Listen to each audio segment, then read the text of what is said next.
That's like retro fart. Hello, everybody. Welcome to the MD cast. Episode something. Episode Episode 50 something. 50. 1, 2, No. 3, 4. Possible 5, 57 or 56. 6, 7, 8. No, not 8. 9. We haven't gotten to 8 or 9. Well, you can just take one of those audio clips and slip them in right after I say 50. Oh my god, you're so right, but I won't do it. I know you won't. You're letting the podcast down. Yeah? Speaking of letting the podcast down, we watched a sad movie today to remind us of how sad we are that we have lost our good friend. Yeah, I thought it was funny, but then it just made me sad halfway through. But then Eric informed me that was indeed the funny part, so I laughed. Because the movie we watched was called It's Kind of a Funny Story, and I thought it was really funny when they were having breakdowns. It was at that moment where the dude's freaking out and it's like really sad. I was thinking to myself, man, this movie is like more sad than it is funny. It's making me sad. And Eric's like, this is the funny part.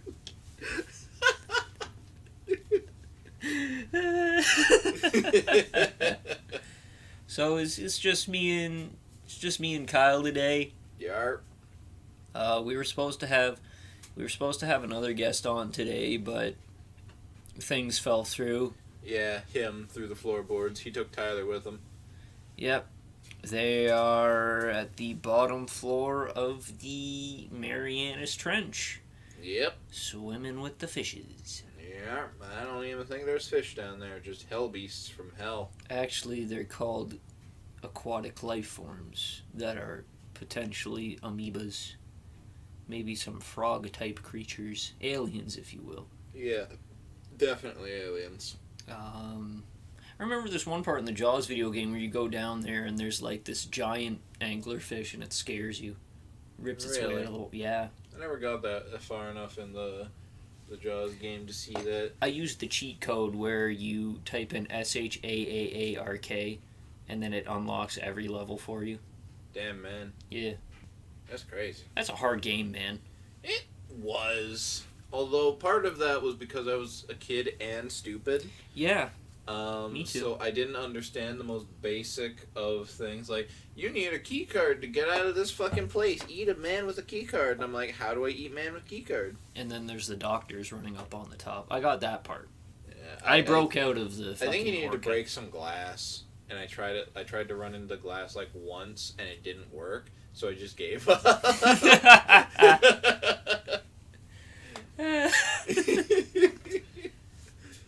was not very good at critical thinking. Well, I wasn't either, but I was just stubborn enough to use the definition of insanity to my advantage.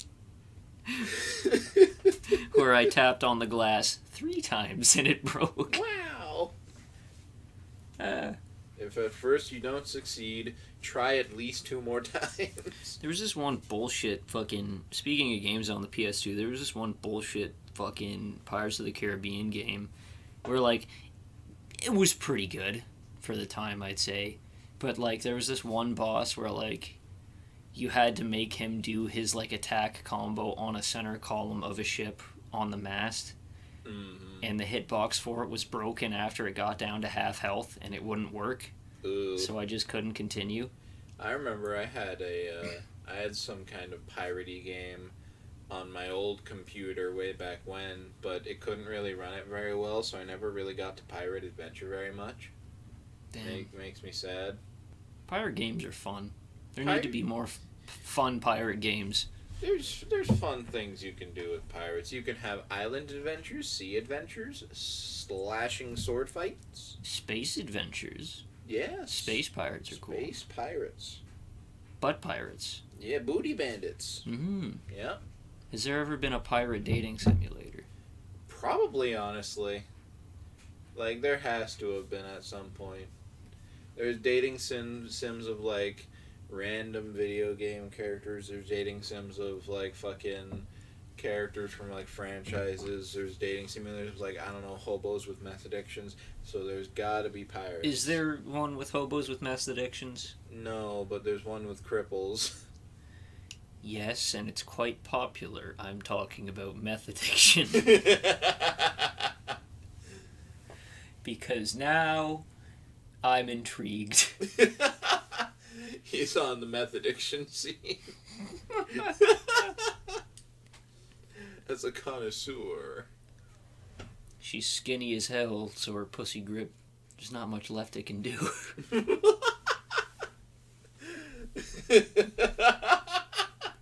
It's just sad. And instead of them killing themselves like they do in Katawa Shoujo, they just overdose. That's fucked up. Yeah. Man, you ever thought about how, since we did watch that fucking, it's kind of a funny the basic idea is kid, like, is suicidal and he goes to a psych ward in a hospital. And, like, the more I watch that movie, I'm like, that looks like the ideal way of living.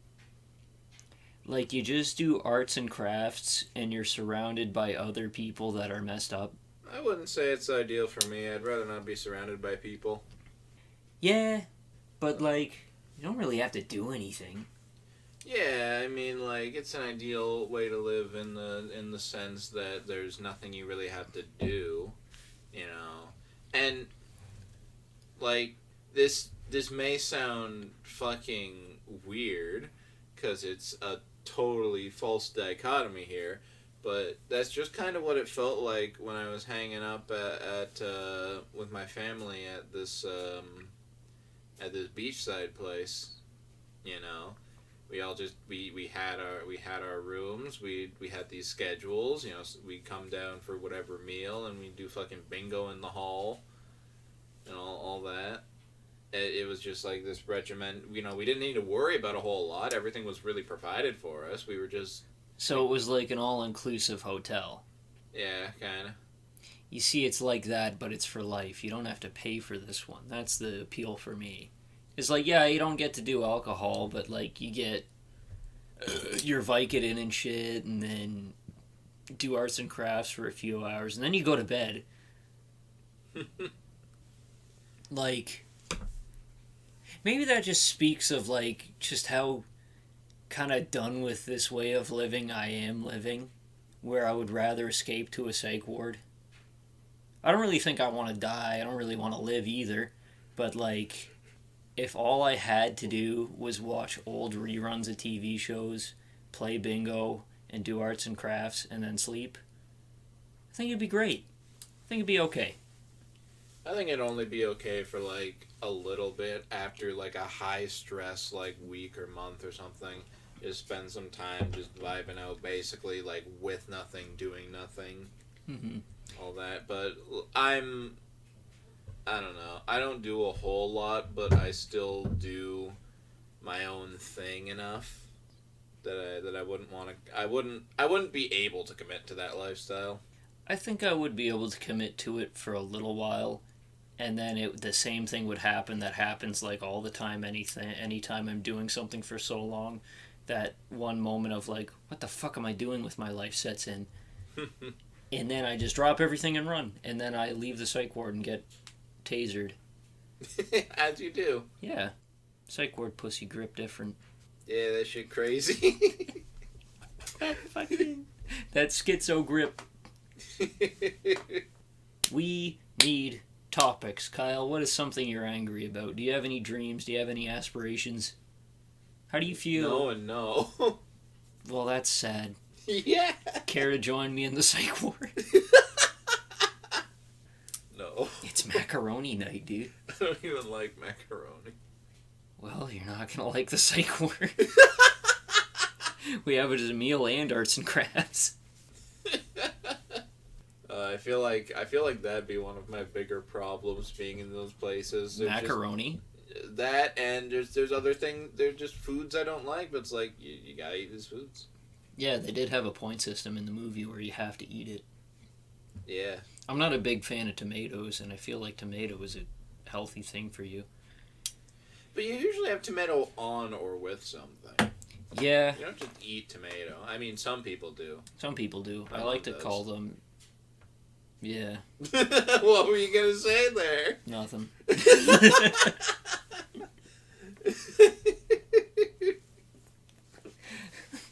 I like to call them people not like me. Sure. What did you think I was gonna say? Something probably incendiary. Yeah. Something very aggressive and rude. Well, would you? Would I eat tomato? Just tomato? I wouldn't really, but I have in the past. Like you just grab a tomato? Not even the baby tomatoes either. Not the little grape tomatoes. I mean, I've had them as well, but like, just a slice of tomato. I've had one of those. No, I mean like an apple. Oh, just eat it like? Well, no. Okay. No, wouldn't do that, and my mom wouldn't do that either. Okay, well, that's different. Okay. Because my grandpa would. He would eat tomatoes like that. He'd eat onions like that too. And garlic. He'd eat garlic like that. You know. He wouldn't take bites out of it. He would peel the clothes off. He's not an animal, but he is still I a see. monster. Not an animal, but still a monster. Monsters have reasons for the way they are. Animals, it's bred into them. I see. I Yeah. see. An important distinction. Yes. Very good to know. My grandpa wasn't that. One has nature, the other one has nothing. I don't think my grandpa's that weird, but he is a salt fiend. Salt fiend. Yeah, he salts everything. He salts his drinks. I'm not that bad. I'm a pretty bad salt fiend, but I don't salt my drinks. I like salt too, but... Have you ever put salt in chocolate milk? No, actually. It's a bit different. Well, because salted chocolate's a thing. Yes, and that's why salted chocolate milk works a bit. Yeah.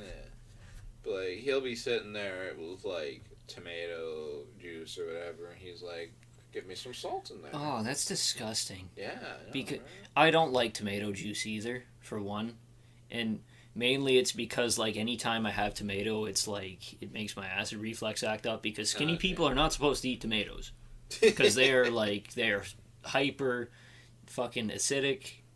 Not really apples either, as well. But, like, pouring more salt into tomato juice, that makes me want to vomit. And I've never even had it. Yeah, and I've totally mentioned this before, but one funny thing my grandpa did was, because they have the salt shaker and the pepper shaker, and the salt shaker has smaller, more numerous but smaller holes, so you get less of it, whereas the pepper shaker is the other way around. He put the salt in the pepper shaker because he just wanted that much more salt. And he salts everything. Supposedly, my grandpa's full of shit at like 24/7, but he would say something about keeping a salt shaker with him, and just if he like picked an apple off a tree, he would salt it. Jesus, holy fuck. Yeah. I don't believe half the things he says, but it does make for a funny little tale to tell. I don't think my grandfather has ever told me an opinion he's had in his life. Oh, lucky you! Yeah, I guess, but, like, he's been such just a non-character that I can't remember a word he's ever said. Well... Other than, hi. You want to hear funny words I remember my grandpa saying? Are they the N-word? No. Oh. Oh, actually, yes, but he had such a genuine old moment when he was saying that. He says that, and my grandma looks at him like, what the hell? And like, don't say that in front of like the kids and everything. And he's like, no, he was my friend and he was black and he looked at me and said, I'm an N-word. You call me an N-word. I'm like, Grandpa, what the fuck are you talking about? But another time, he was talking about whatever, and I don't know how we got on this, but he just made some joke about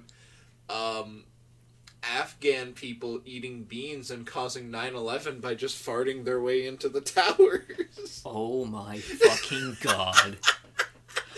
Holy shit. That is something else, man. It was incredible. Wow. What a revolutionary thinker. God damn. Yeah, that's just my family. And he wonders why no one wants to talk to him anymore. I want to talk to him.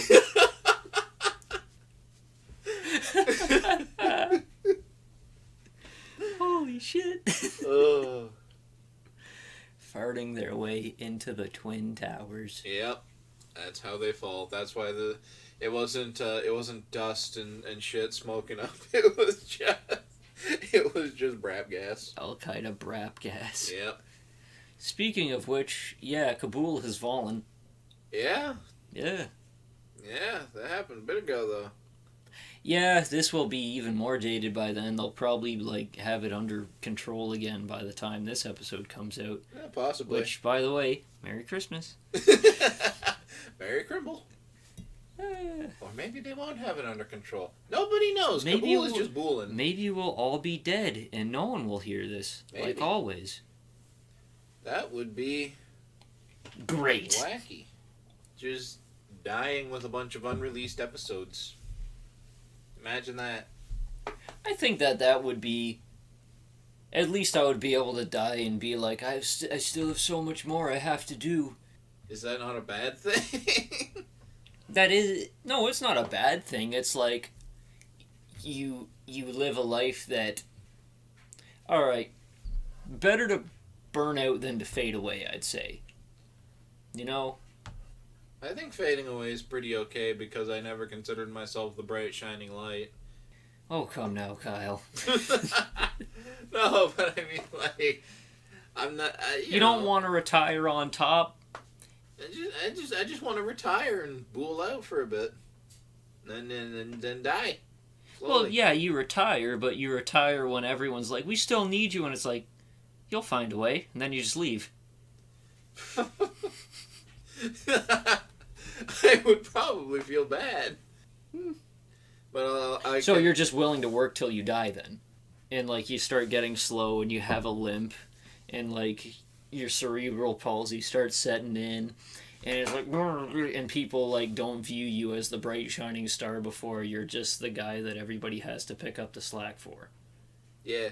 You want that to happen? Yeah, fuck those guys. But you said you'd feel bad if you left them with a workload. You're creating more work if you stay on longer. I mean, but I'm not purposefully trying. I'm not purposely trying to, like... So you're trying to do your best. Yeah, I am doing my best until a reasonable time, and then I'll just say, well, my term's up. But no one's gonna be looking at me like, we need you. I'm just gonna say, all right, later, and they're gonna say later, and then they're like, wait, he's not coming back. And I'm like, yeah, okay. You going for a swim? Why didn't you take your shoes off? Where are you going? Why are you walking so far out? Why aren't you trying to swim? Bitch, I can't. Did you ever see that video of the guy with the like big black cape or robes, and he just walks out into the water, and you just see a big wave hit him as he spreads his arms? I think I have. I hope that guy's okay. He's out there somewhere. Yeah, probably floating around somewhere. Floating off the coast of Rio. Costa Rica. Yeah. Yeah. Okay, so you have $1,000. Damn. A lot of money. You have to run away somewhere. Where do you go? Somewhere cheap, I suppose. A train car would be pretty neat. Low rent, decent space. Can you imagine how cool? I think we've had that conversation before, living in the caboose of a train. Yeah. I think if you just had like a train that goes around and does various work things, but you get like a car or maybe two if you're feeling real fucking fancy, and you can just do whatever you want with it. They're never gonna fuck with the car. You just turn it into whatever kind of home you want, and you just live on this train as it's going around. Like occasionally, like you stop at the station, and the conductor kind of like knocks on your door, and you're like, "Hey, yo, what's up?" And he's like, "Yo, we're stopping here. We'll be here for like however many hours. You want to go out and see where we're at? We're at whatever city." You're like, all right. You go out, you fucking you gaze at the local scenery, you see what the place has to offer, and you come back, and they're like, "You ready to go?" Like, yeah. You just along on the road. The tracks. Yeah. The tracks of life.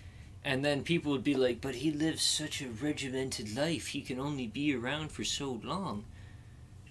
He'll never see the other side of the world." And it's like, "Train man, we're going to make a train to Europe.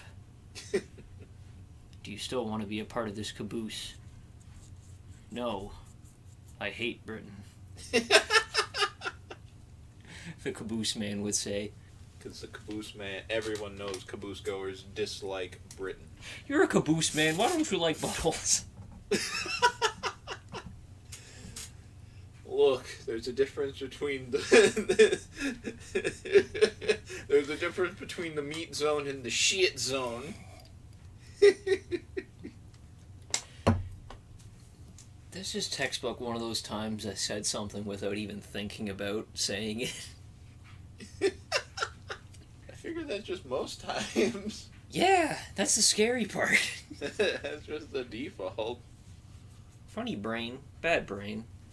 Brain no work. Brain broke. If you could alter something about who you are, what would it be? Because we're having a philosophical episode because we watch a sappy drama about being sad. I suppose I'd make myself not hate myself as much. Same! I would be easier on myself. Like, I would say I'd make myself not fucking ugly, but that feels like a cop-out or a shit answer, because technically I could just do that if I actually gave a shit about it. And here's the thing, too. Everybody thinks they're ugly. And if they don't, they kind of have some... everybody. But if they don't, I feel like they might have some kind of worse problems. Because all it takes is one person to come around the corner and spray them down and make them look like a hosed-down poodle. Everybody has something to feel bad about themselves when it comes to their looks. Nobody out there is perfect. Yeah, but I feel there are a number of people who are at least secure enough in their identity and all that, or and fucking feel good enough about themselves, or at least have a mild enough of self-reflection to say like, yeah, I don't look too bad. I don't look bad. Which is kind of why I say I would just hate myself less, because then I could actually look at myself and say, like, if I wanted to look better, I feel like it would actually have a result if I would change it at that point. I suppose. But do you feel you'd get any more shallow with that change? Probably. That's what I'm thinking, though. I'd be afraid of becoming more shallow. I mean, I wouldn't want to change myself as a person, because changing myself as a person, it would make me something different. And I feel like for better or for worse, the way I am shapes the way I act now. Even simple things like, I've probably said this before. One of the reasons I think I'm where I am at with like art and drawing and shit, Right. I feel part of the reason for that is literally because I don't give myself the kind of slack to I don't really give myself the chance to say like, yeah, I'm good where I'm at. I don't really, because it's always like, oh, this is shit, or this was pretty good. Now I gotta go past that, or I have to figure out what worked with that and keep it going. So I feel like if I were even my negative feature, I mean, that's literally just how people are. Even your negative features shape who you are. That's just basic how people are. Everything I'm not made me everything I am. Yeah. So, yeah. Ultimately speaking, I would just stay as me, but if I was going to change anything about myself, it would probably be my self-esteem. It's okay because I like the abuse. Oh, way! Yeah!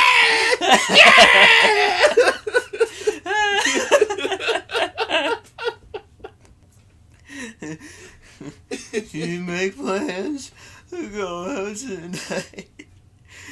Wait till... Wait till 5. Was it 5? I thought it was 2. No, yeah, I'm saying I wait till 5 because I go to bed at ungodly hours. Well, I go to bed at 2. So. Oh. And the original lyrics are 2. Yeah, the original lyrics are 2. Yeah. That song was actually written about me. Wow, crazy. Yeah, John Offspring wrote it about me.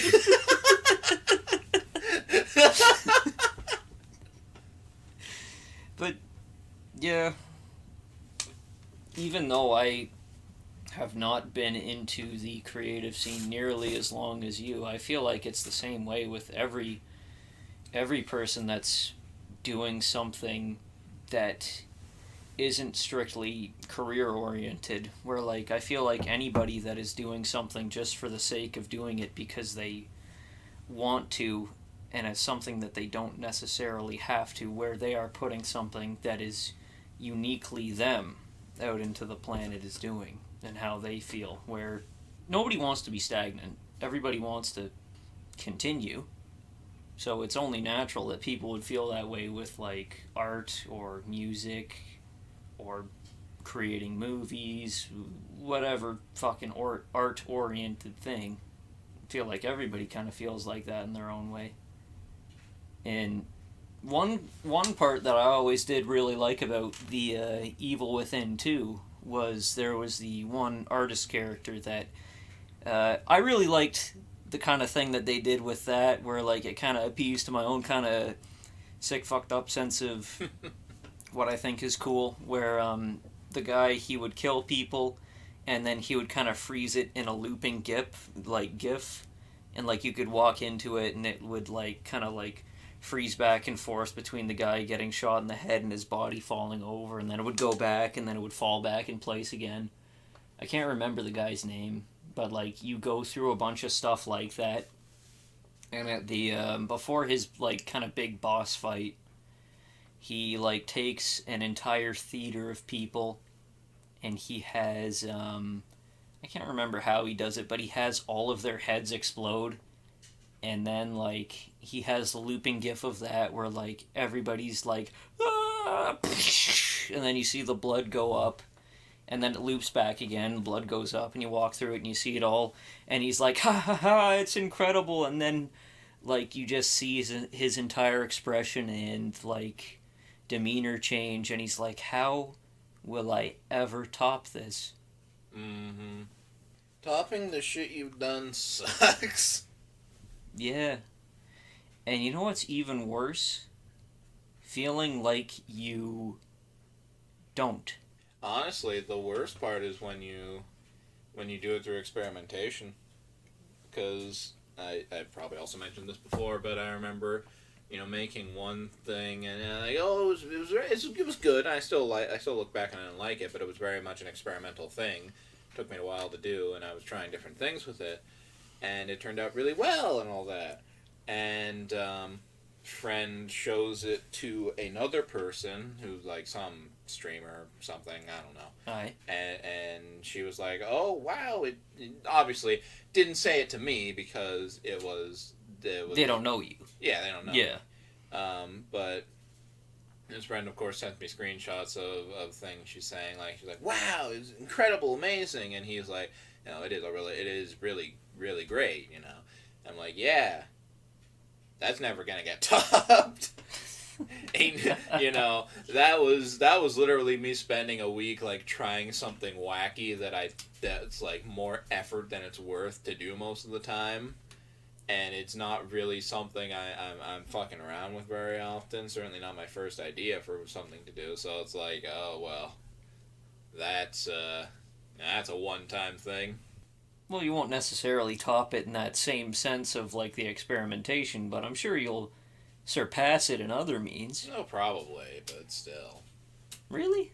I mean, not to say it's, like, some incredible thing, but it's it's also just a public perception thing. This is a thing that other people have seen, a thing that other people care about, and also, it's also relevance to other people, because you can show someone something that's great but irrelevant to them, and they'll think whatever. You show something that's relevant to them and okay, and they're much more receptive to it, right? Mm-hmm. I draw a character that I really like or something, and I show it to the people who know that character and also care about that character, and suddenly, Well, it's sentimental value for yeah. different people. But and yeah, you can probably top it in various other aspects or ways, but it's not really something you can measure with any metrics. So Mm-hmm. at the end, did I top it? Did I not? Well, that depends on how I'm feeling when I'm looking at it, and the thing that might be better than it. Mm-hmm. That's the other fucked up thing about art too, how dependent on other people it is in a way, strictly going as perception, where like you can know all the work that you put into it, how hard you tried, and how you feel about it, but then you show it to somebody else, somebody that is unbiased, or somebody that is biased but in a different way that somebody else would be, and ultimately it's all about perspective. It's about the same way that a lot of people feel about modern art. Art's fucking stupid. Yeah, art is fucking stupid, dude. Yeah, like... But the world would be weird without it. It's something that inherently has a lot of work to it, like from the self, and a lot of personal value to it, but it also relies, and it has value in and of itself, but it also relies heavily on other people and what other people think, despite how that's ultimately irrelevant to what it even is. Mm-hmm. That's kind of fucked up. One reference that I always kind of liked was, did you ever hear about Who Hates the Color Yellow or the Color Red? It was a modern art piece where it was just like red, yellow, and blue on a canvas, and like the colors were kind of mixed together. Ultimately, it was just, on the outside it looked fairly bland. Yeah, it was just colors. Yes, but eventually somebody hated it enough to walk in and just slash it with a knife, and then multiple people cried out. They were like, no, why did somebody do this? This is something that someone created. And then other people were like, good, I'm glad they did it. I was tired of seeing it. I hated it. I hated every part of it. And then, like, it was just this big kind of controversy of, like, who hates it? Why do they hate it? And then people are saying, it's so easy to do. It's something that was so simple. And then people start going to try and restore it. And you see this a lot with, like, art restoration pieces from, like, the old era of, like, kind of like the more Gothic era. Mm-hmm. Or, like, even old Vincent van Gogh paintings. Or stuff from that era. I can't remember the exact ones. But, like, they go horrendously. Because shit just isn't the same. But, like, when they bring people in to try and do this, when they bring in a whole team and they can't get it right, because the guy, he mixed specific paints together in such a specifically different way, and the guy that did it, he's not going to go and restore his own art piece. He's already moved on. Mm-hmm. Why would he go back? It's like, all right, I'm fucking done with that. I'm not doing it again. Why would I? Yeah. So they bring in a whole team to try and restore it, and they can't get the paint right. They can't get the paint right because it was done in such a specific way. So was it really that easy? And so, like, if anybody can do it, why can't they restore it? Why can't a team of 10 people restore it? Yeah, I suppose, but I guess it begs the ultimate question of, Why would they? No, not at all. It begs the question of what's the value in restoration, or what restoration ultimately is. Imitation. Yeah. It's been done, And you could say, yeah, they'll never get it right because specific paints were mixed in a specific way, but... How long do you think it will take for people to get upset about the restoration of Notre Dame? It's probably already happened, honestly. Yeah. Because That's the thing that allows art to prosper a lot. Projection and the way people like to thrust emotion into a lot of things. Emotion and feeling. And I'm not saying that's like wrong or anything. This isn't like a, oh, human nature. You aren't supposed to feel things. How dare you feel things, you projection children. But it's like, it's like that painting in particular. Art is gay and you are gay. and it's like, who hates the color red? Well, who did hate it and why did they hate it, Did it do something to them? Was it what it stood for? Well, they clearly had strong feelings of it. Someone had a strong enough feeling to go in there with a knife and cut it. Yeah, and it's like... By the way, viewers, look up Jacob Geller. He has a very nice video on it. Yeah, Jacob Geller does good videos. Jacob Geller's cool, man. But, I suppose this might be a wacky thing to say as someone who draws, but I find that art has no inherent value. Like, paintings and stuff, you can paint something really well, and I think it can look good, and you can like it and see what it represents, but ultimately, when people put emotions on it, a lot of the time, it's projection. Yeah. It's projection and what people put onto it, And there are ways to manipulate that, and that can go into it, Starry Night with its blue skies, you could say that the cool colors of it tend to kind of manipulate your feelings a little bit. And the way the brush strokes go around, it's trying to manipulate you into that feeling of, like, melancholy and, like, the whimsical Starry Night sky. But then you also see pictures of a blank canvas with a blue line going down it. And a guy jerking off onto it. Yeah, absolutely. A lot of the value in that is prescribed by the people viewing it because they just thrust an emotion onto it, or they thrust an emotion onto what it represents. And, And that's why I think modern art is interesting. That's why I think it's stupid. I like modern art because I think that people think it is stupid. And I think it's stupid to an extent, too. I just like finding out why they think it's stupid, or why they like it. It just kind of... It speaks to my, like, trying to understand people sense of my understanding. Because no one will tell you the same thing. That's what I like about it. It's like a universal game of telephone, where, like, someone will say this, and it's like, I see it as this way, and then another person will be like, I see it as this way, too, after they heard somebody already say it. Mm-hmm. Did they really think it was that way until somebody else told them? Well, it's easier to see things when someone points it out. And then what did the original person making it think? Ultimately, I think some of it's funny, too. Pissed Christ is hilarious.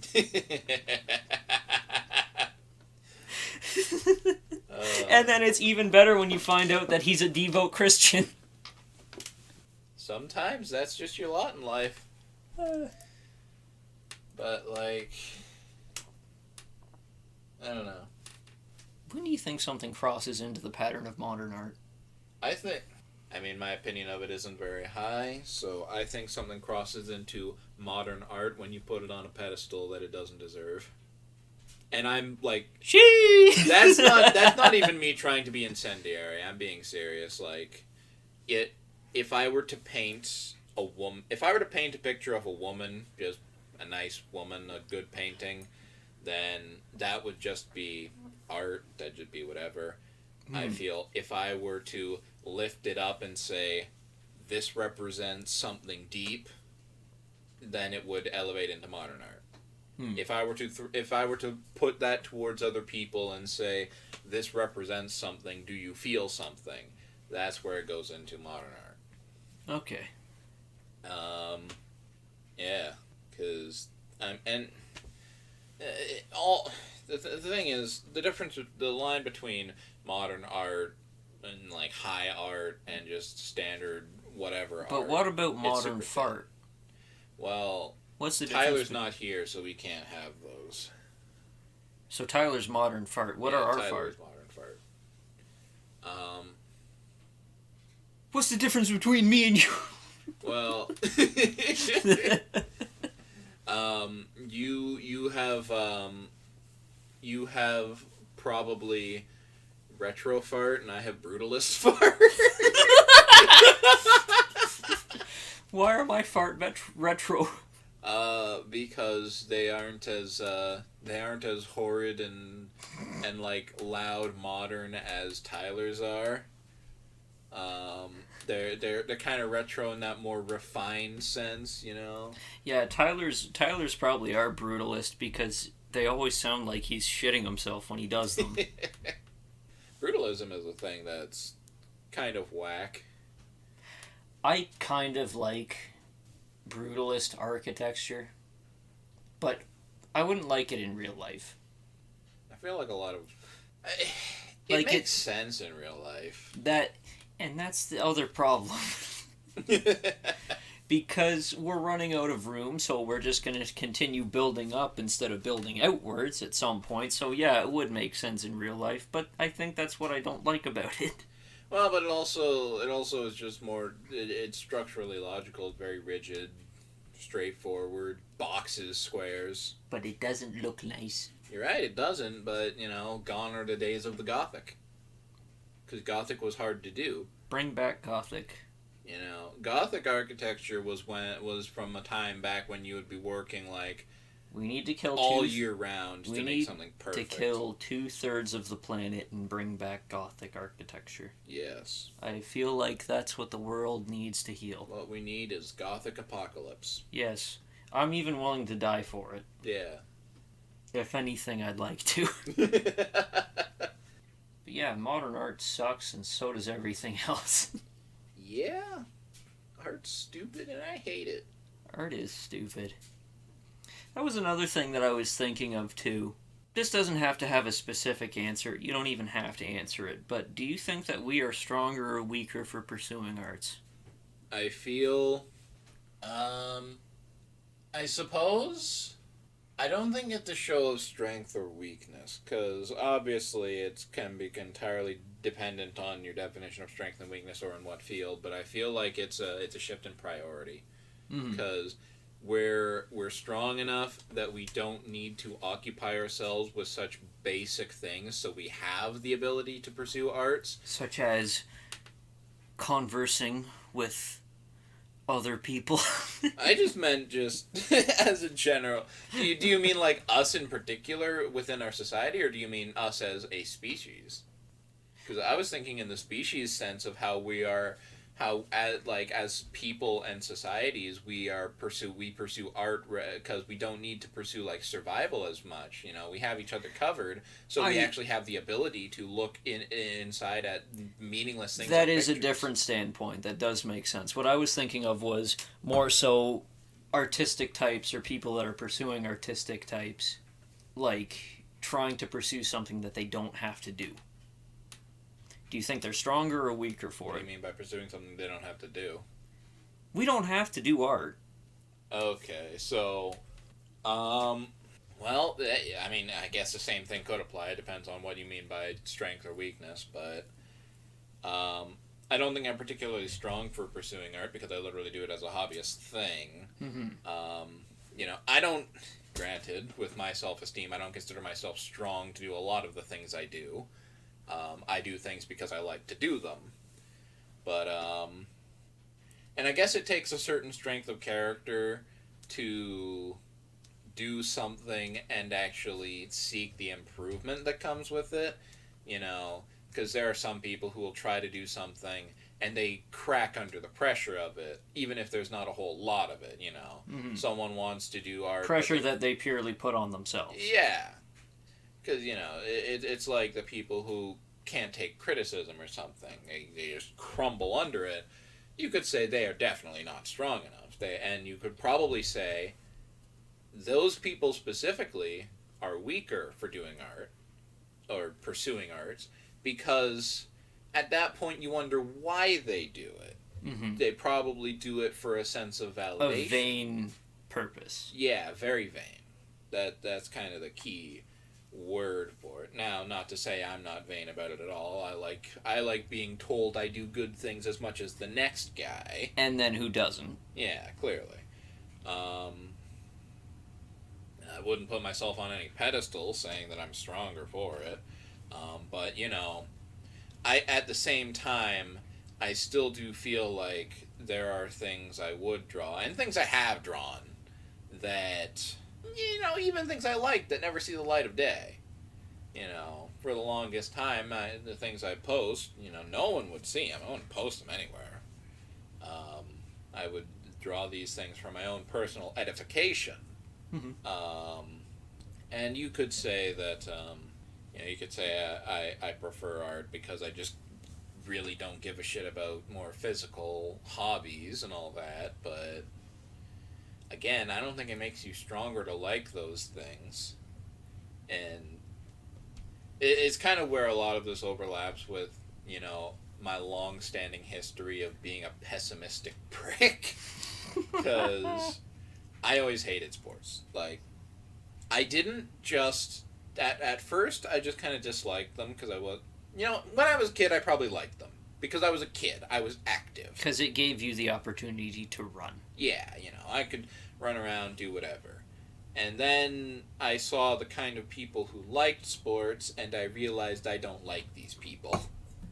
And so my kind of method, the way I viewed it, kind of changed.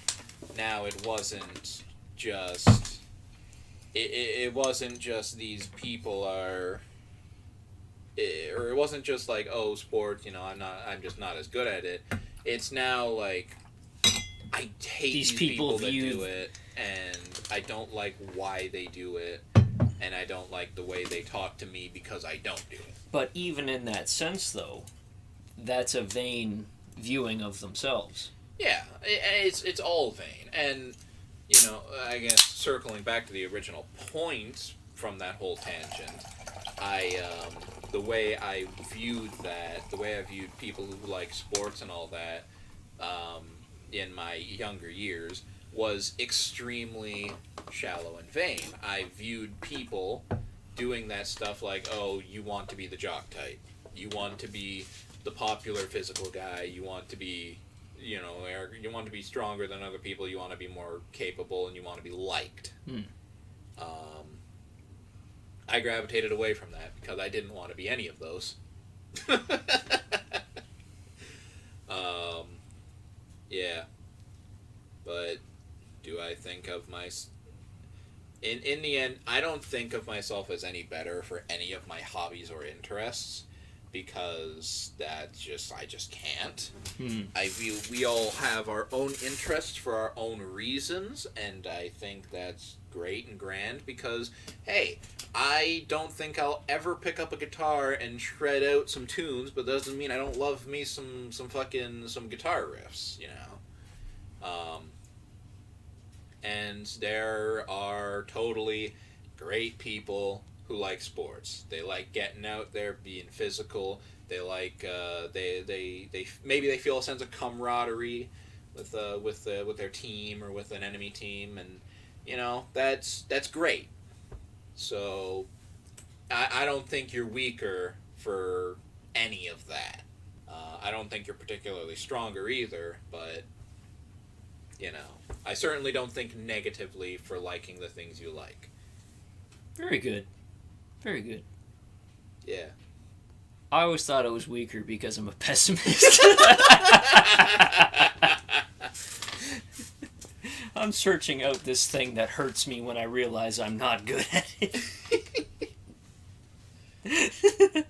I mean, I find it hard to think of it that way. Like, not in a sense that I'm not good at things or whatever, but I find it hard to think of it like that because there's so much more I'm way more shit at. Like, I guess it's like, yeah, sure, I try to draw something and it turns out shit and awful, but at the same time, like, I once tried to make, like, macaroni art, and that turned out worse. So that's why you don't like macaroni.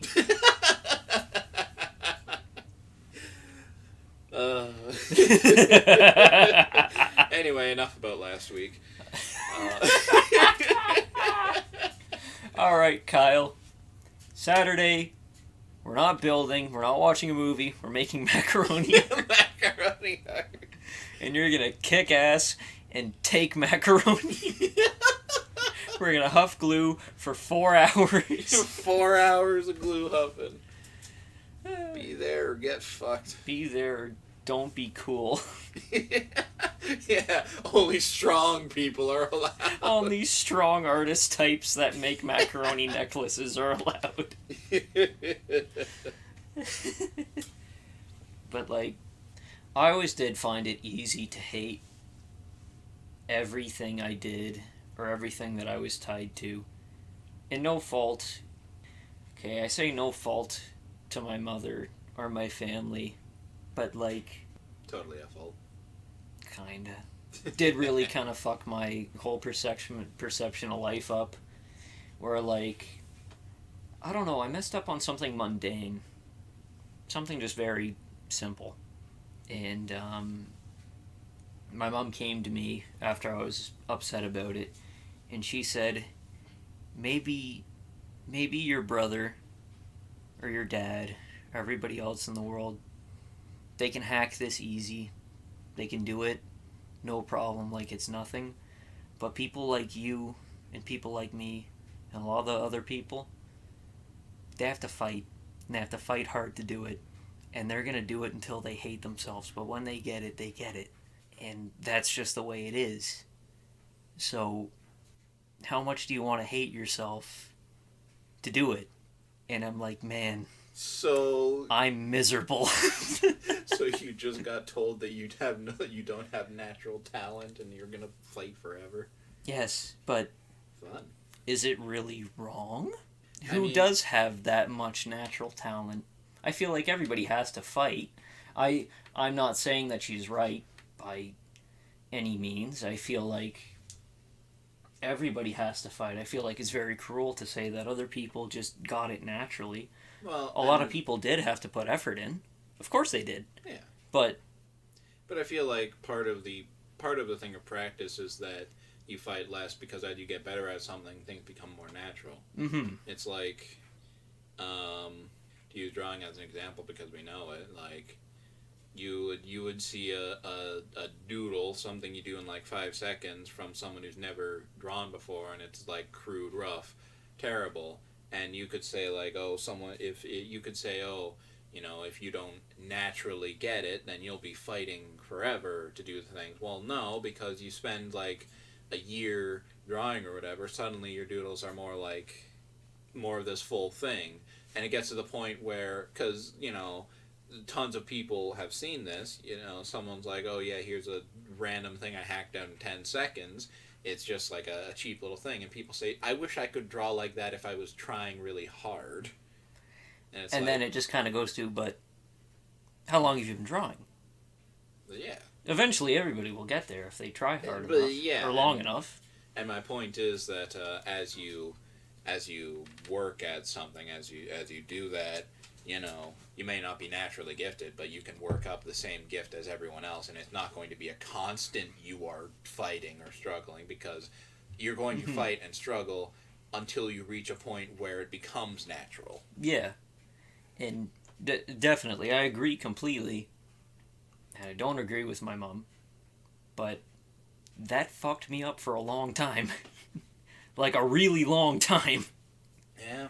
And to an extent, I credit it to kind of how I am now, because, like, every job I've ever had, I kind of brought that mindset to it. And, like, before it was like, yeah, this guy is, like, he has the best power to weight ratio of everyone. And then, like, team leading and everything. But, like, it's been rough. And, like, I'm the only one to blame because I believed that mindset. Mm-hmm. Where, like, I very well could have done fine on my own without that, but, like, man, you being your own worst enemy is the best way to kick your ass to somewhere that you could be better at, and it sucks. Yeah, well, I mean, if you want to make an enemy that fucking never takes holidays, pick yourself. Mm-hmm. Because you're stuck with yourself. 24/7. 24/7.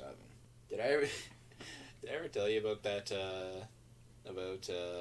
when I was just told I'm shit at art? No. I remember back in high school, like, That's fucking mean, dude. But Yeah. continue. I was sitting there at lunch, and I was just drawing in my little sketchbook thing, and to be fair, wasn't coming out, just wasn't working. You know, it was just one of those days where you can't get anything out, and I'm trying to sketch something and it's not working. And some random kid is like on the other side of the table, and he's kind of like looking. He's just looking at it like for a solid couple minutes, and you know things aren't working. I'm ignoring him, and then he just looks at me and goes, "You're not very good at this." I'm like, "Yeah, man. Yeah, I know." That's mean. That's fucking mean. It is, but it's like, yeah, whatever, dude. That's fucking bad. Was he like, do I know this person? No. Disability class, anything like that? He was notably younger than us, and this happened in like this happened during the victory lap when you weren't even there. I'm pretty sure. Really? During the victory lap, someone called you bad? Yeah. That was when you were like pushing out some good, fucking, really good shit. Maybe, I don't remember. You were pushing out good shit when I was still there. Well, I was certainly pushing out something. But yeah, that happened, and I was like, okay. And I was with a friend at the time, and she just looks at him like, "What the hell, man? What?" And she's like trying to defend me. I'm like, I just kind of look at her. I'm like, dude, it's fine. It's whatever. Man, you're lucky it was her instead of me being there. I can just imagine you. Who the fuck are you? Just jumping over the table. Like, son of a bitch.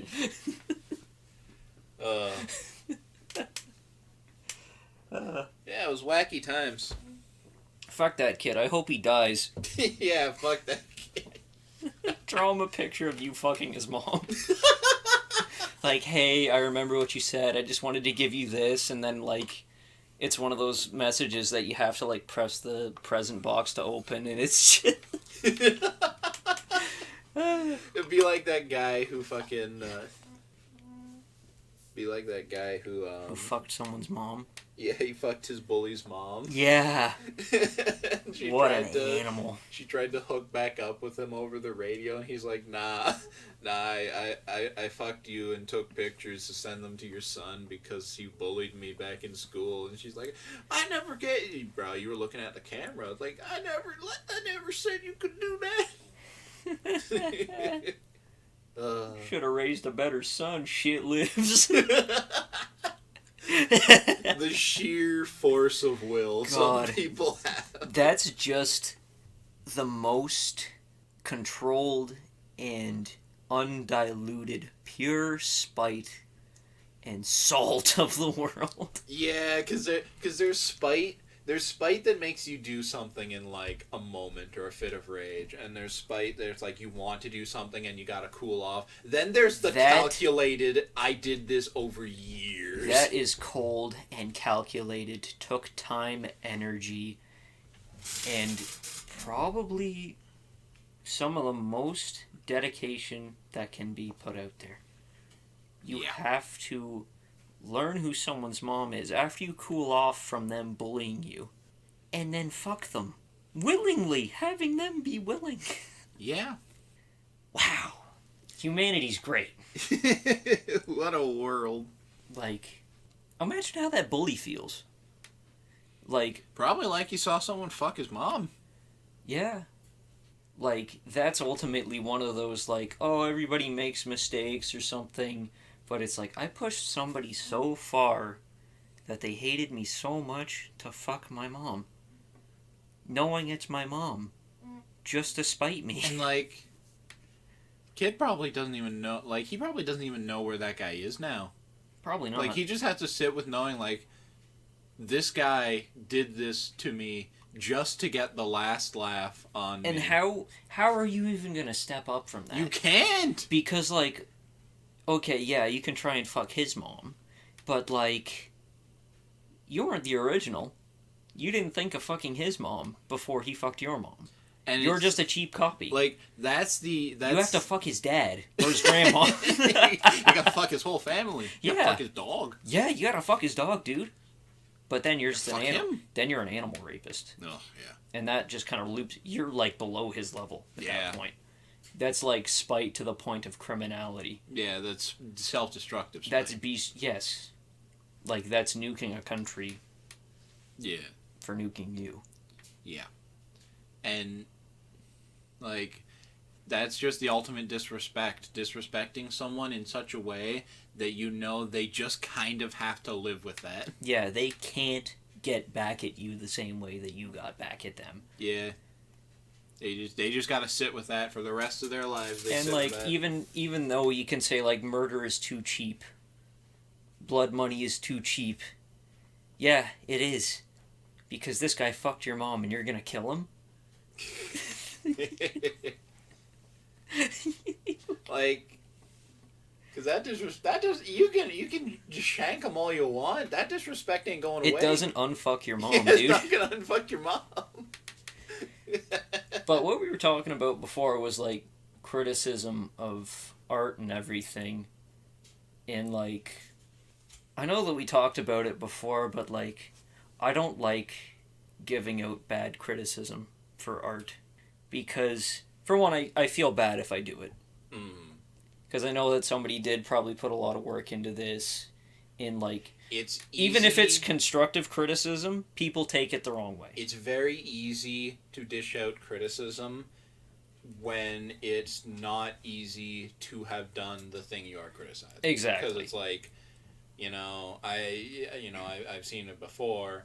I'll look at I'll see multiple issues in something, and if I do tell someone about it, I will basically tell them one thing. Like, yes. I remember one thing I saw a friend do a thing once, and it had a person whose hand was kind of up by their head like this. And there were multiple things I could have said, like hand beside head. Yeah. For the viewers. Yeah, hand beside head. Think like the finger gun to head. Finger bum. Yeah. But I could have said multiple things. There are multiple things I noticed. Proportionality, some certain different parts, some color bits. But I just picked the most noticeable one, and that's all I said. Because if you just start... If you just light somebody up, like hit markers all up and down the body and everything, yeah, it fucking hurts. Light them up. Yeah, because that's his thing. A lot of people just light people up. You tell someone one thing, they go, "Oh shit," and then they fix it or they live with it because like, oh, it's just one thing. Yeah. You tell someone everything, and they say, "How the fuck did I let this happen?" And they crumble. And I always try to be reserved. And, the golden rule, don't go out of your way to give someone criticism if they don't want it. Yeah. Some people find that a cop-out because, you need to know what you did wrong to fix it. I know the thing, too, don't do it in the comment section of what they're putting it on, too. Yeah, don't DMs, just publicly go out there and... Be respectful. Yeah, be fucking respectful about it. And it's like, even... And I know the whole thing, like, you gotta point them out because they'll never learn otherwise. But at the same time, it's in there, like, if you're just trying to do something for fun, if you're trying to do something that's like a hobby thing, yeah, I wouldn't. That is the one time above other times where I want to discourage someone even less, because that sucks. And my whole reason for doing it that way too is like, oftentimes I know it's not good either to like just say, yeah, it's good, it's great. I don't necessarily do that either. I don't say like, oh, it's a masterpiece, it's great, there's nothing wrong with it. I'll say, I like this about it. Because I know the world is harsh. Yeah. I know that if I don't say something about how something looks, somebody else will. There's like 7 billion other people on the planet. Obviously, somebody else is going to see it, and if they are upset about it enough, half of them think they're the first. Yes. So, I'll point out something that I like about it. And not everything on the planet is completely irredeemable. I know a lot of people say, oh, this is shit, this is bad, this is garbage. It's like, I like the colors. Yeah. Because I believe in positive reinforcement, unlike the people who raised me. Because I know how I turned out. And I want people to not be that way. And to be fair, my parents love me very much. My dad was never like that. My mom was only like that because that's how she was raised. Mm-hmm. Moving on. Yeah. And I find it a lot more... I find people turn out a lot better when people tell them that they are improving. You don't have to say that it's good or it's a masterpiece, but you're doing something better than you did before. Well, or there is something redeemable about it. One thing I like doing is pointing out areas where a person has something going for them and saying, like, I like what you're doing here.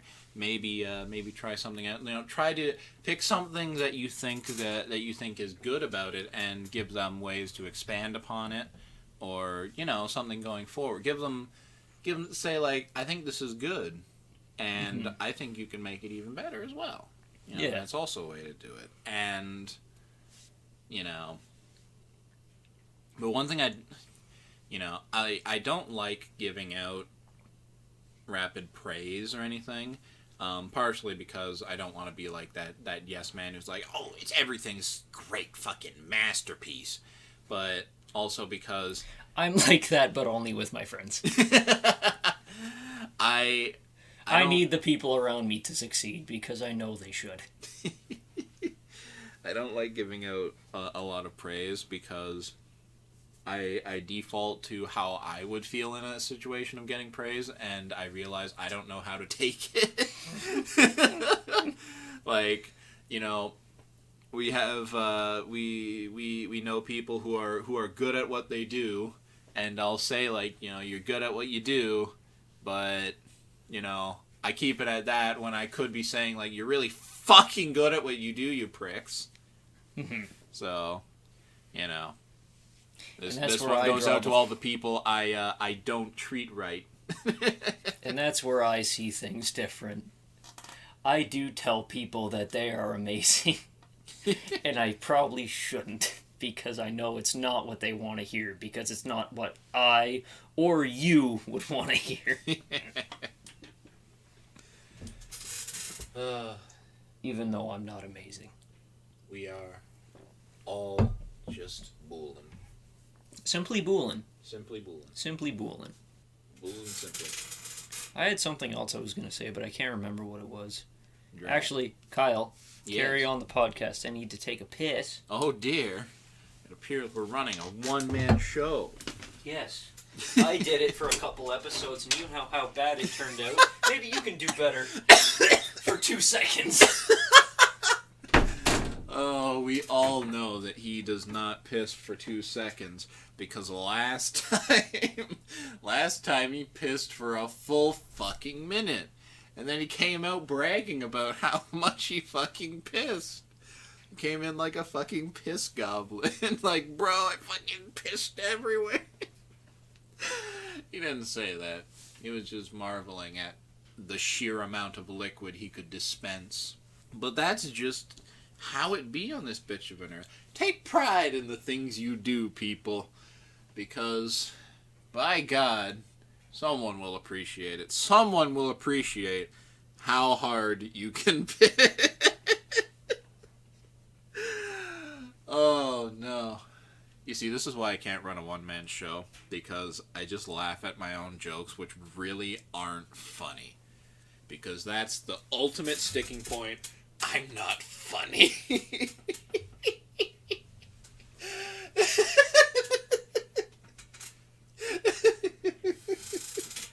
I feel like a fucking lunatic. I guess that's, due comeuppance, because Eric sat around in probably this exact same room doing the same. Probably looked a lot like me. I have a blanket draped on me right now because it's kind of chilly in the basement.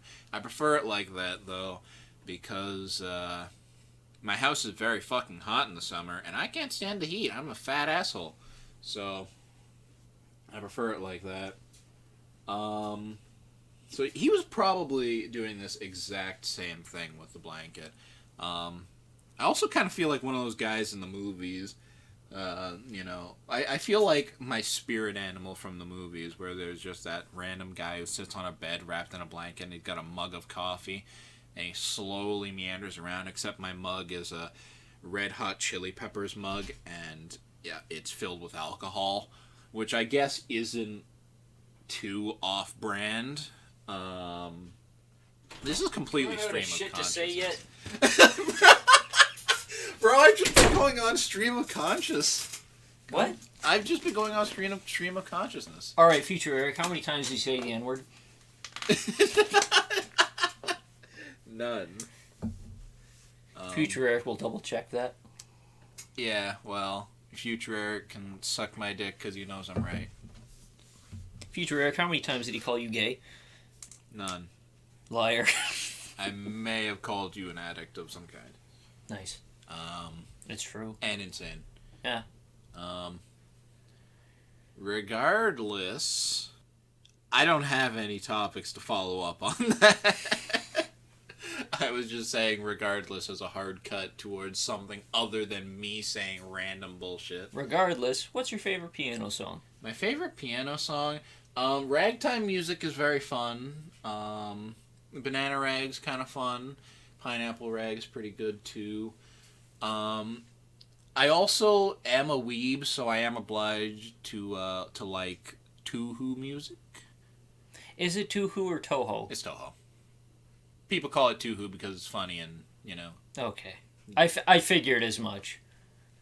But, to the proper pronunciation, as far as I'm aware. Night of Nights is very fun. I do like Night of Nights. I liked...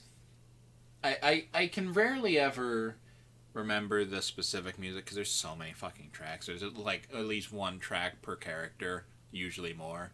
And then there's the stage music, and there's so many fucking games. It's insane. But I do like the music from Embodiment of the Scarlet Devil, which was the most popular Toho. Aye. That's the one that has Unknown Was Her, right? Yes. Yeah. Unknown Was Her is one of the ones I do like. Fun fact, never played a Toho game. Yeah. Possibly never will. Possibly. I played them fairly often because I put them on USBs. Played in my school. I remember you doing that. Yes. Not all of them worked, unfortunately, which was a shame because I kind of did want to try some other ones, but they just wouldn't work. I couldn't play the one as Cherno. And it's a fucking wacky franchise because it's so simple, because it's just, you know, high score, bullet hell stuff. But they actually fucking innovate with those games. How so? Because I only know surface level. I know they exist. Yeah. And some of the songs. Because the usual, we all know how bullet hells usually work. You float along the screen, bullets come up, you shoot the baddies. Aye. You don't get hit and you win. You have a bomb to clear the screen in case of emergency, and you have limited amounts. That's it. That's how the games work. And then they started to actually innovate on them. There's one where you could assemble separate teams where you could hot swap between different characters with different bullet patterns that would slightly change how you do things, and they had different special abilities. And then they had the other ones, like there was one where you don't shoot. There is one entirely predicated on the concept that you do not shoot bullets. So it's like the Impossible game. No. Where you're jumping over cubes and stuff? No. That's essentially a bullet hell, though.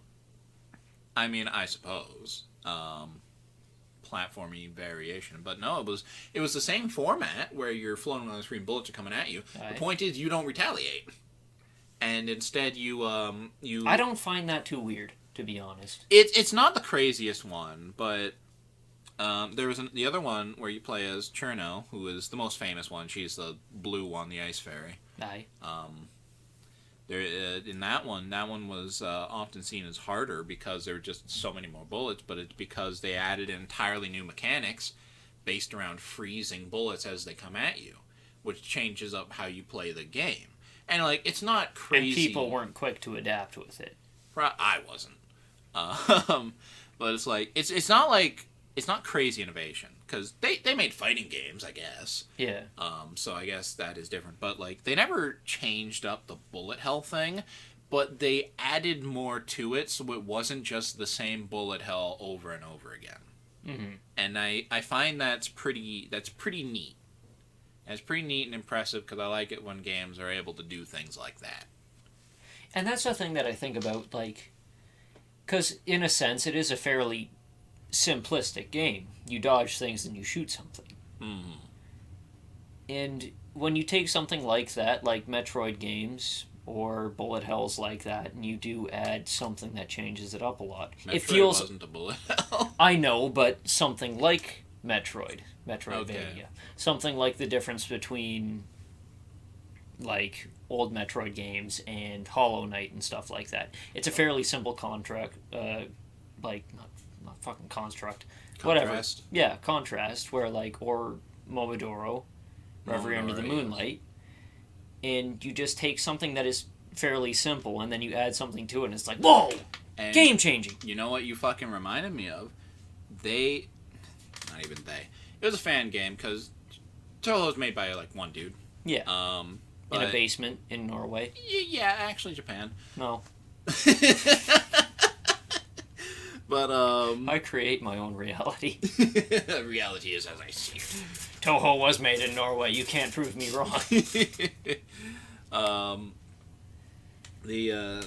was a fan game made, and it was a Castlevania game, but it was a two-hoot Castlevania game. And it was a specific... Because they killed a vampire! No! It was set up in, like... So it was side-scrolling, played and looked like a Castlevania game. Specifically like the later ones, kind of around the time they were going into, like, Symphony of the Night, where it became Metroidvania stuff. Aye. But it was still a bullet hell. Really? Yeah, it was fucking hard. So it was like a side-scrolling bullet hell then. Yes. It was kind of like the whack. Impossible game, but you can hit back. Yes, but you can hit back. And you have to hit back to win. It's hard, and I didn't get past the first boss. Really? Yeah. Also, it had a bitching art style. Because it went for that, it went for kind of like anime kind of thing, but it went hyper gothic and like very dark colors, dark line work. It was really cool, and remind me to show it to you afterwards because it was nice to look at. I'm trying to think of something like it, and now I can't. I can tell you something like it. The colored images of the Saga of Tanya the Evil. Like if you look up like when you're on YouTube or whatever and you find like the songs and they've got the colored images with like the sharp, dark, very crowded art style with like piercing eyes and shit, it looked like that. Also kind of like Hellsing. Kind of, yeah. But that was my first initial thought, and like Kyle's gonna call me stupid if I say that. The difference in Hellsing, I mean, I guess it's just me being pedantic, because these are art styles I very much like. Hellsing has a very specific look to it that I can only describe as leather wraps and belts. Very Square Enix. Yeah, kinda. Does have a lot of detail to it though, and varying line width. I want to go back and play Nier again. Already? Yeah. So much for that ending that closes it all. But it doesn't have to. That was a fun-ass game, man. It's really something when you find a game that, like, holds your attention for as long as that one, and does have the replayability to actually see the game through the whole way. Yeah. Especially when it's, like, you're not a kid. Yeah. You've got other things to do with your time, but you actually do stick with it. Or a hyper autist that loses interest very quickly. Yeah. I wouldn't know what that's like. Totally not. I'm getting the same thing with Red Dead 2. Getting into that one? I'm getting sucked too.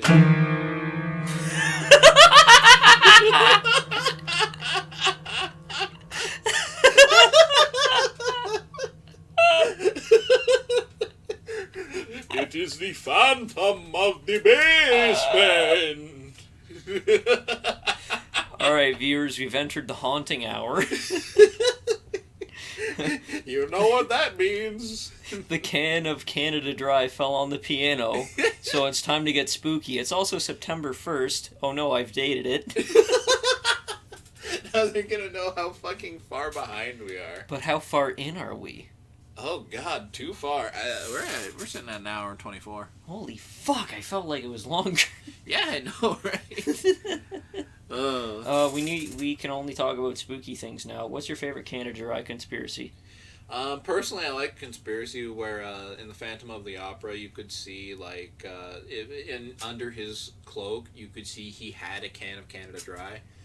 Some say that was just an error because they gave the actor a Canada Dry and he had to get on stage too fast and couldn't get rid of it and was trying to hide it. But personally, I think it's actually because Canada Dry is a large corporation. They have their hands in the opera scene. So you thought that it was also like an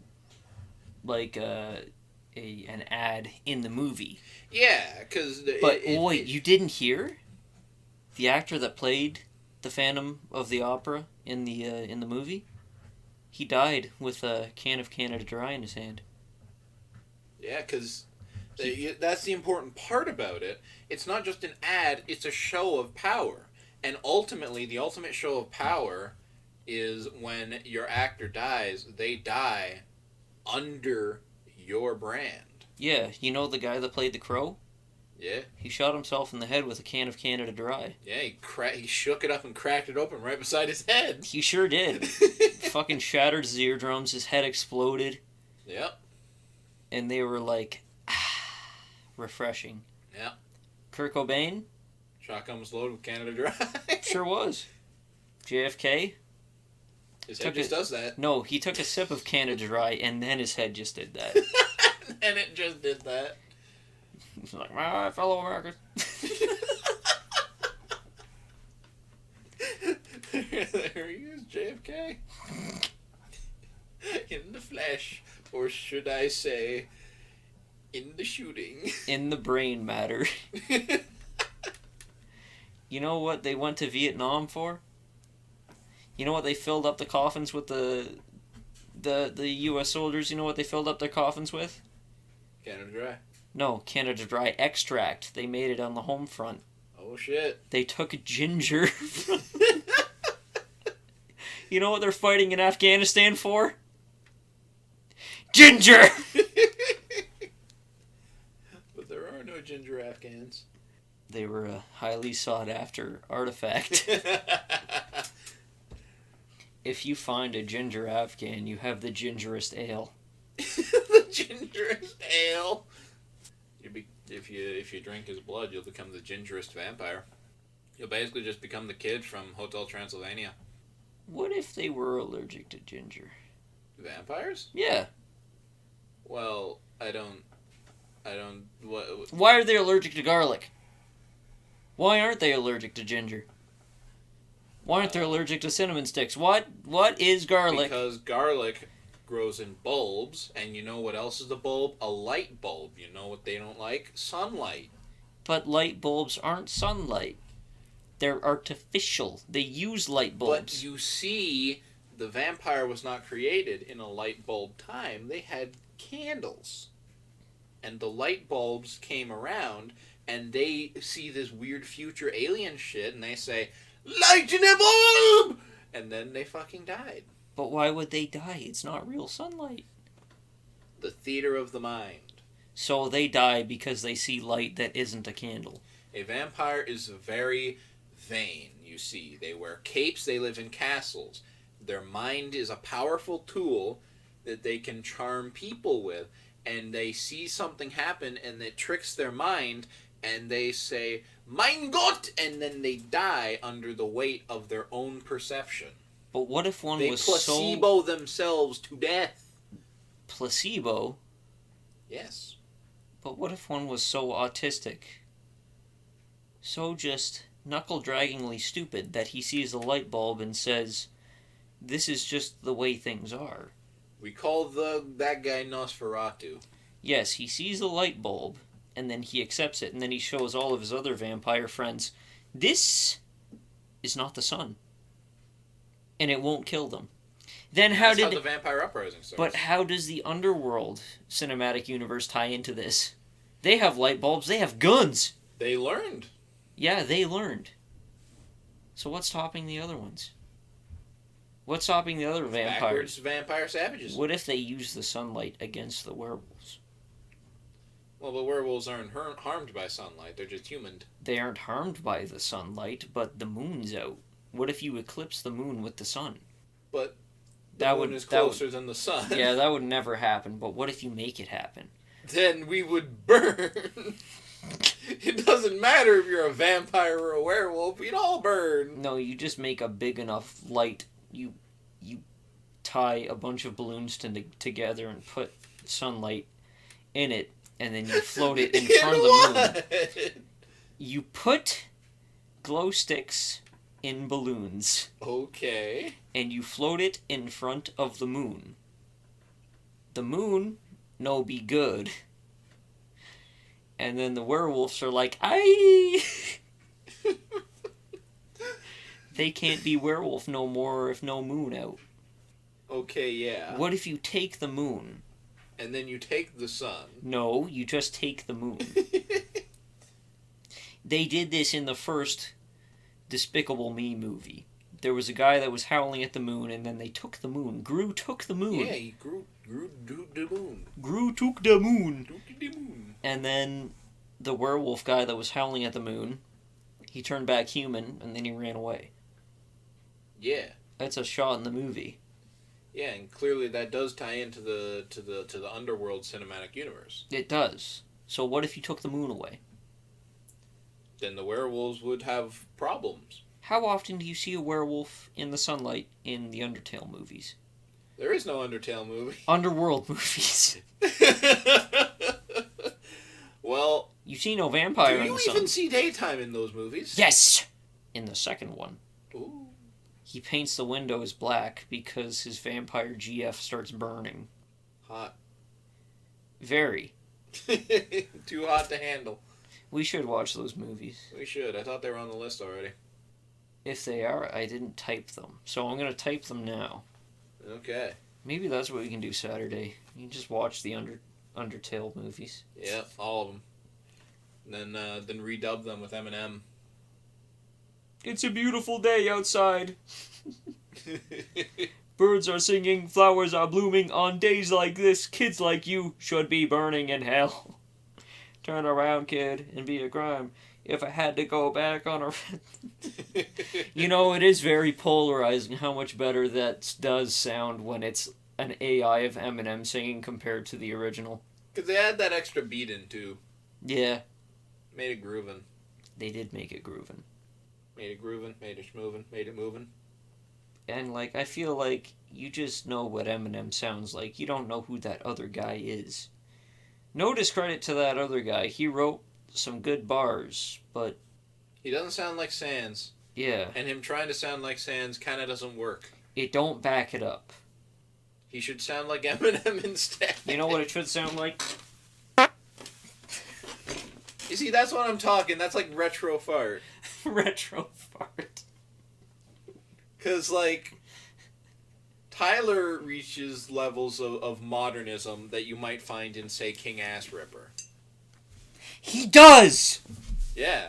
Because that's modernism in the form of fart. I'm sorry if that smells bad, by the way, because it smells bad to me. I cannot smell it over here just yet, so I am going to enjoy my clean air for now. Stop!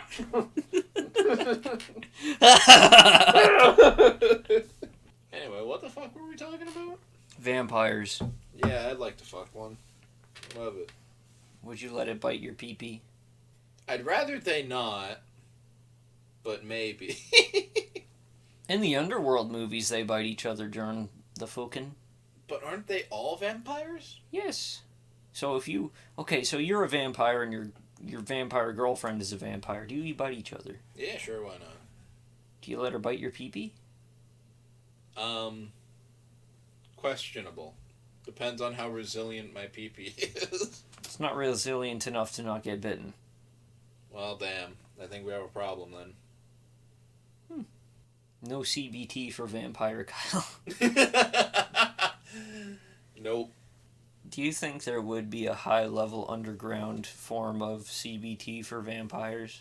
Probably. Or the undead? If you're a fucking, like, vampire or some shit... They're already wearing leather in that movie. Like, alright, if you're a fucking vampire, you're resilient, you regenerate, you're strong, you're powerful, it's like you that drink blood... It's like that you one gotta guy... have some fucking kinks, dude.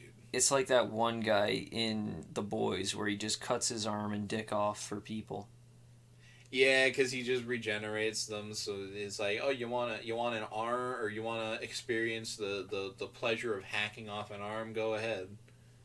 I wouldn't want to do that. I don't think it would be very appealing. Like, the hacking of, or the being hacked? Either. I wouldn't want to be hacked, but... You want to cut his arm off? I feel it's like... I feel it's one of those things where it's just one of those sadistic curiosities. Like, but would you seek it out to do it? Seek it out? Probably not. Like, I'm not... It's like right now, like, the sad thing is, I could go right now and, like, I don't know, fucking Kijiji, I could go on fucking Craigslist or some shit.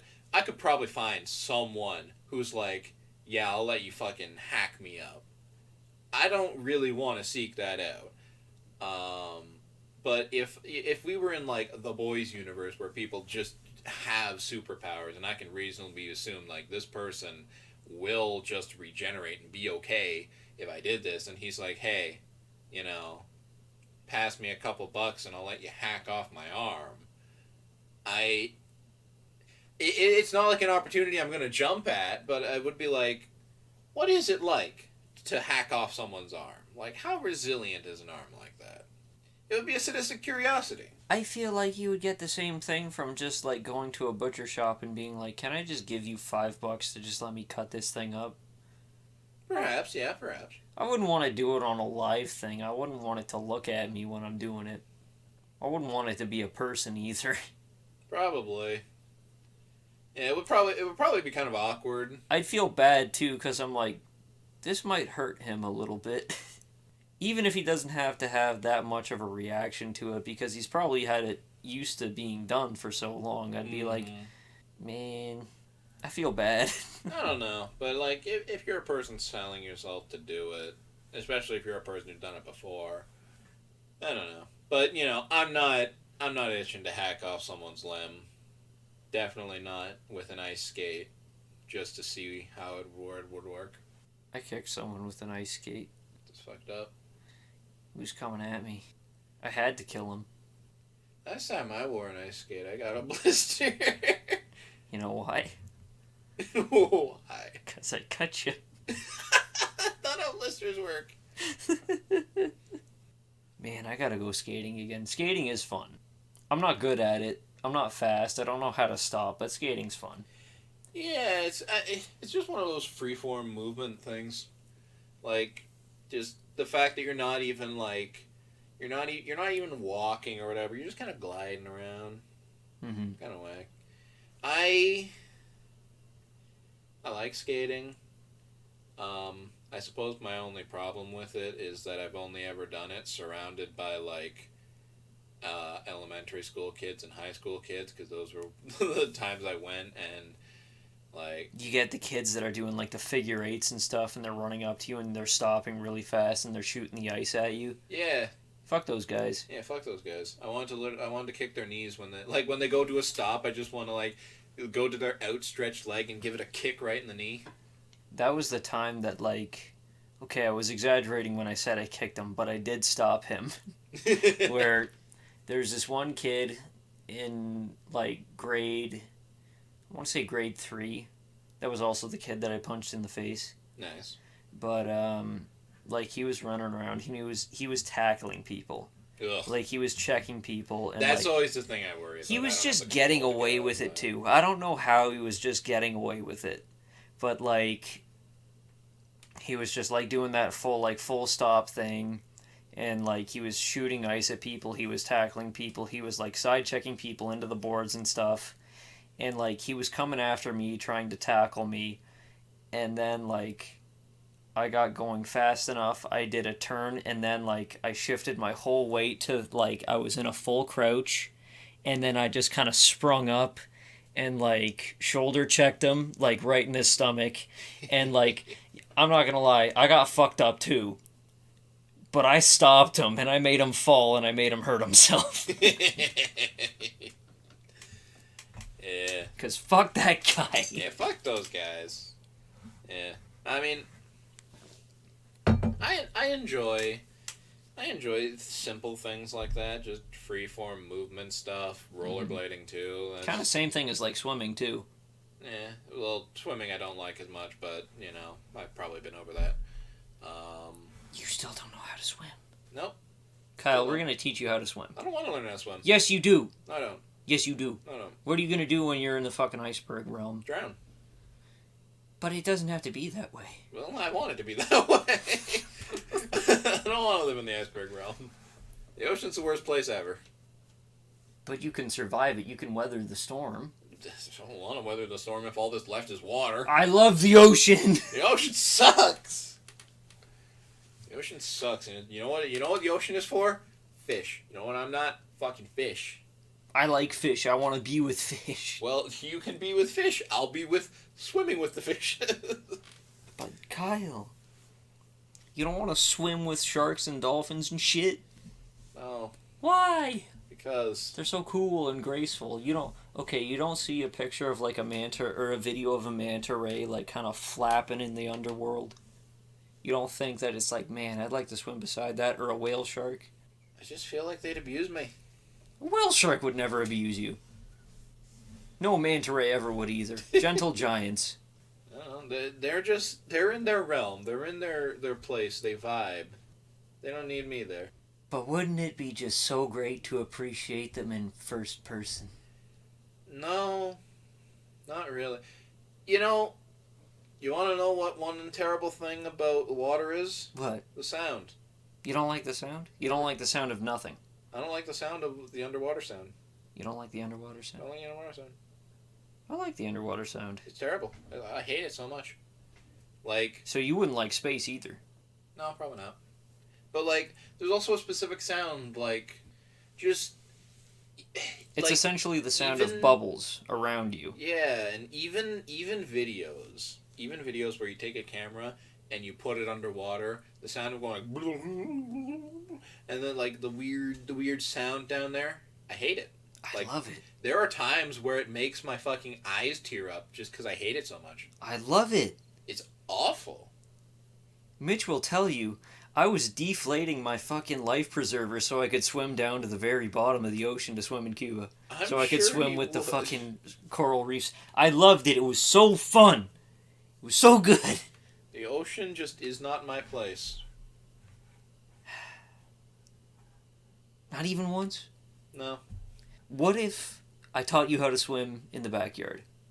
No. You won't die, I promise. I just don't want to. But what if... So, like, okay, you're on a plane, you're living your best life, it's like you have everything you ever wanted, the plane goes down. There's not enough life preservers, but you know how to swim. You would throw your whole life away just because you don't want to swim. Yeah. Because if I were put in a situation where it's literally life or literally sink or swim, I will either sink or I will swim. Because, you know, in that, you know, I know the motions. People have tried to teach me before. I'll try the motion. If it either works or it doesn't. Okay, I'm going to show you the motions here. This is the most important motions. This is how I learned. Alright, picture you're a squid. Just like, and then you do the same thing with your legs. And then you keep doing that until you reach the surface. Yeah, I'm familiar with that one. The old squiddy movements. Kyle, I love you and I don't want you to drown. Well, then don't throw me in the ocean. What if there isn't somebody to save you when the plane crashes? I don't think being unable to swim with no one around to save me is going to be the most of my problems when the plane crashes in the fucking ocean. Like, I'm not to be a pessimist, but I'm not a survivalist either. And crashing in a plane, like, plane crashes, that already fucking ends people. But now a plane crash in the middle of the ocean, even if I do learn to swim or know how to swim at that time, like, I'm probably going to die before anything else happens. Or before we get any rescue. Does Tyler know how to swim? Probably. Yeah, Tyler totally knows how to swim. I want you to know how to swim. I don't want to know how to swim. I want you to know how to swim, Kyle. I really don't want to know. Because I feel like on the slight chance your life might depend on it. I feel like if I'm ever in a situation where my life genuinely depends on my ability to swim, I feel like my chances of survival, swimming or not, are already way too slim. I'm so scared. If it makes you feel any better, I don't like being near the water, so my chances of drowning are very slim. But what if a cruise? Never been on What a if cruise. Waterworld happens? If Waterworld happens, I don't want to live in that world. Oh my god. Is there... Okay, now I'm going into my old therapist brain. Is there a particular reason I almost drowned once. Okay. How did that happen? I was in the shallow end of a pool. I slipped into the deeper end and got tangled up in the little, like, rope with, like, circle bobber things that denotes, hey, this is where the deep end happens. I had something like that happen once. Except, like, my neighbor's pool, it was really fucked up because they did fucked up shit to it. Like, you know how you aren't supposed to walk on the side frame of, like, above ground pools? Because it, like, fucks with the Sports? The structural integrity and the supports of it all. Mm-hmm. They did that a lot, where, like, they would just walk along the side of it to skim the pool, as well as, like, they just do it to jump in it. I swam too close to one of the side things, and, like, I was putting my legs up on it so that I could, like, air quotes, hang upside down, because I was playing a lot of Splinter Cell at the time, where you're hanging upside down on the, like, poles on the roof and shit. Pipes and whatnot. Yarp. I just threw up in my mouth. As you do. But I was pretending to do that, and then part of my ankle and my calf got, like, pinched by the metal to the point that it was, like, spraying blood and shit in the pool. Ugh. And I didn't want to make a big enough deal to, like, put my head above and, like, start screaming when I could. Because, like, it really hurt. But, like, I put my head up and I was, like, it was just enough to get air. And then I, like, kind of wrenched myself out and, like, cut myself even worse. As you do. And then, like, I put, like, my towel on it and I went home. And I didn't tell anyone. They just wondered where all the blood came from. Yeah. But, like, I think that was the closest time I came to drowning. Yeah. Couldn't breathe a lot. I also never liked the waves. Never liked the waves? Never liked the waves. Like, oh, it's okay. You know, they're coming in at, like, waist height or maybe at your chest or something. But then someone's like, haha, look at that big wave. And I look and it's taller than I am. I'm like, bro! And then it fucking sweeps you. I'm like, I wish I were dead. But that's the difference between learning how to swim and taking on the kind of big waves that tower above your head. If you know how to swim, you just do the fucking octopus motion and then you go over it. If you don't know how to swim, yeah, it's going to overtake you. I remember when I was in Cuba, me and Mitch would, like, run at ones that are, like, 2 times above our height. We would sprint in the water at them. And it was fun as shit. Until we got sucked out very far. I don't know. I just don't like it, and I don't even like this is always a funny little thing. You don't like the concept of fish swimming around you either, right? No, I'm fine with that. Okay. There are some sharp fish, but I mean, they're fine. Fucking, I don't like just being wet in general. Typically, like, I like a bit of rain or whatever, because whatever, but generally speaking, like, long-term exposure, just being wet and all that, I'm not a huge fan of it. I'm not a huge fan of being submerged in anything. And as a result, it's one of those things where, like, you'll talk to some people and they're like, oh yeah, I love having a shower. A shower is so relaxing. I'm like, I take a shower to be clean, and I get out. I take a shower strictly to masturbate. Clearly. But it's like I can't just stand around. I don't find standing around in the shower like relaxing or anything. I find it wet and just like I do this for function, you know. You don't like a nice hot shower though? No. I like a nice hot shower, but not a too long one either. Like the only time I even like a hot shower is winter specifically. Mm-hmm. Because, you know, it's cold out, take a hot shower, whatever. But even then, it's like, I just don't like being wet. And, I shower, I clean myself, I get out, because fuck that noise. Yeah. I'm the kind of person that likes bubble baths, too. I haven't taken a bath in so long. Bubble baths with a nice playlist and shit. Like, you get some of them gourmet soaps where it's like you're like eating the suds off your fingers and stuff. You're drinking the bath water. It's so nice.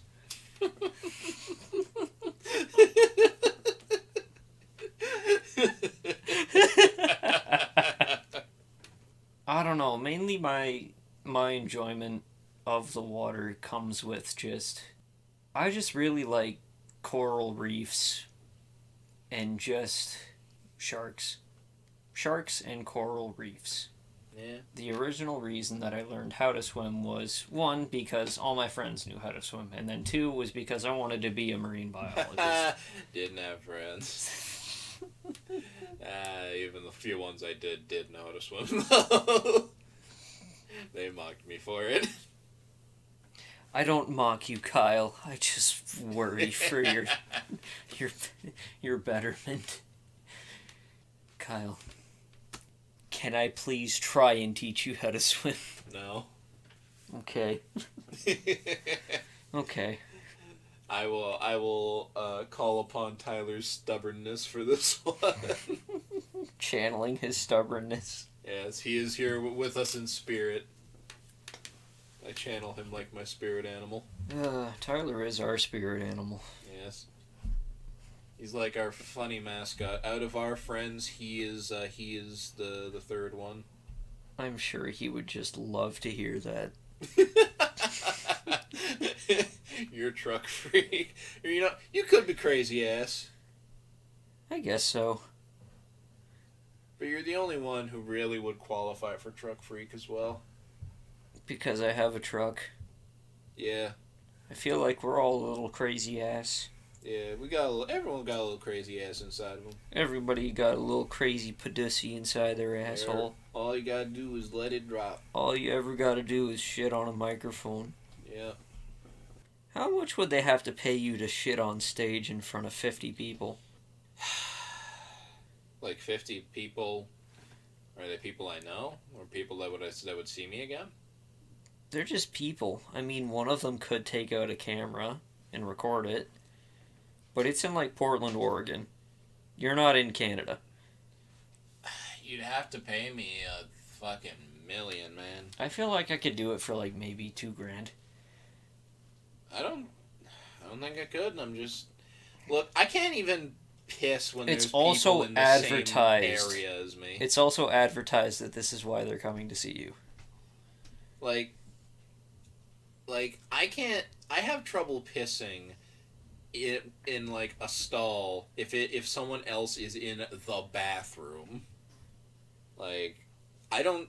It's not going... Like, even if you pay me a shit ton of money, I'm still not gonna be like... I'm not gonna have a good time about that. Well, I mean, how many people would have a good time in front of shitting in front of people? Someone would.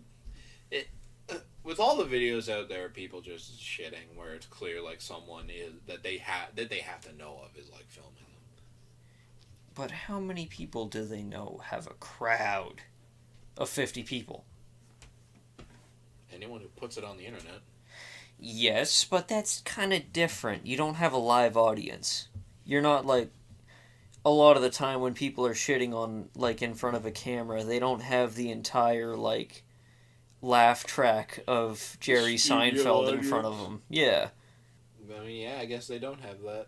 I feel like I could do it for like maybe 300,000. That also factoring in I'm a fast shitter. I just pull my pants down and it's like, bah! And yeah, you see that? I'm not, so... You don't have to factor in wiping either. You just pull your pants up, then walk off stage. Yeah. I don't know. Yeah, it's not a great time. I mean... Despite how I wouldn't enjoy it either. Despite how I present myself here on our lovely little podcast while under the effects of various substances, usually... All provided by yours truly. Yes. Despite how I present myself in such circumstances, I'm actually quite a private person. I tend to prefer keeping to myself and... that being said as well, I don't go out and shit in front of people either. Naturally.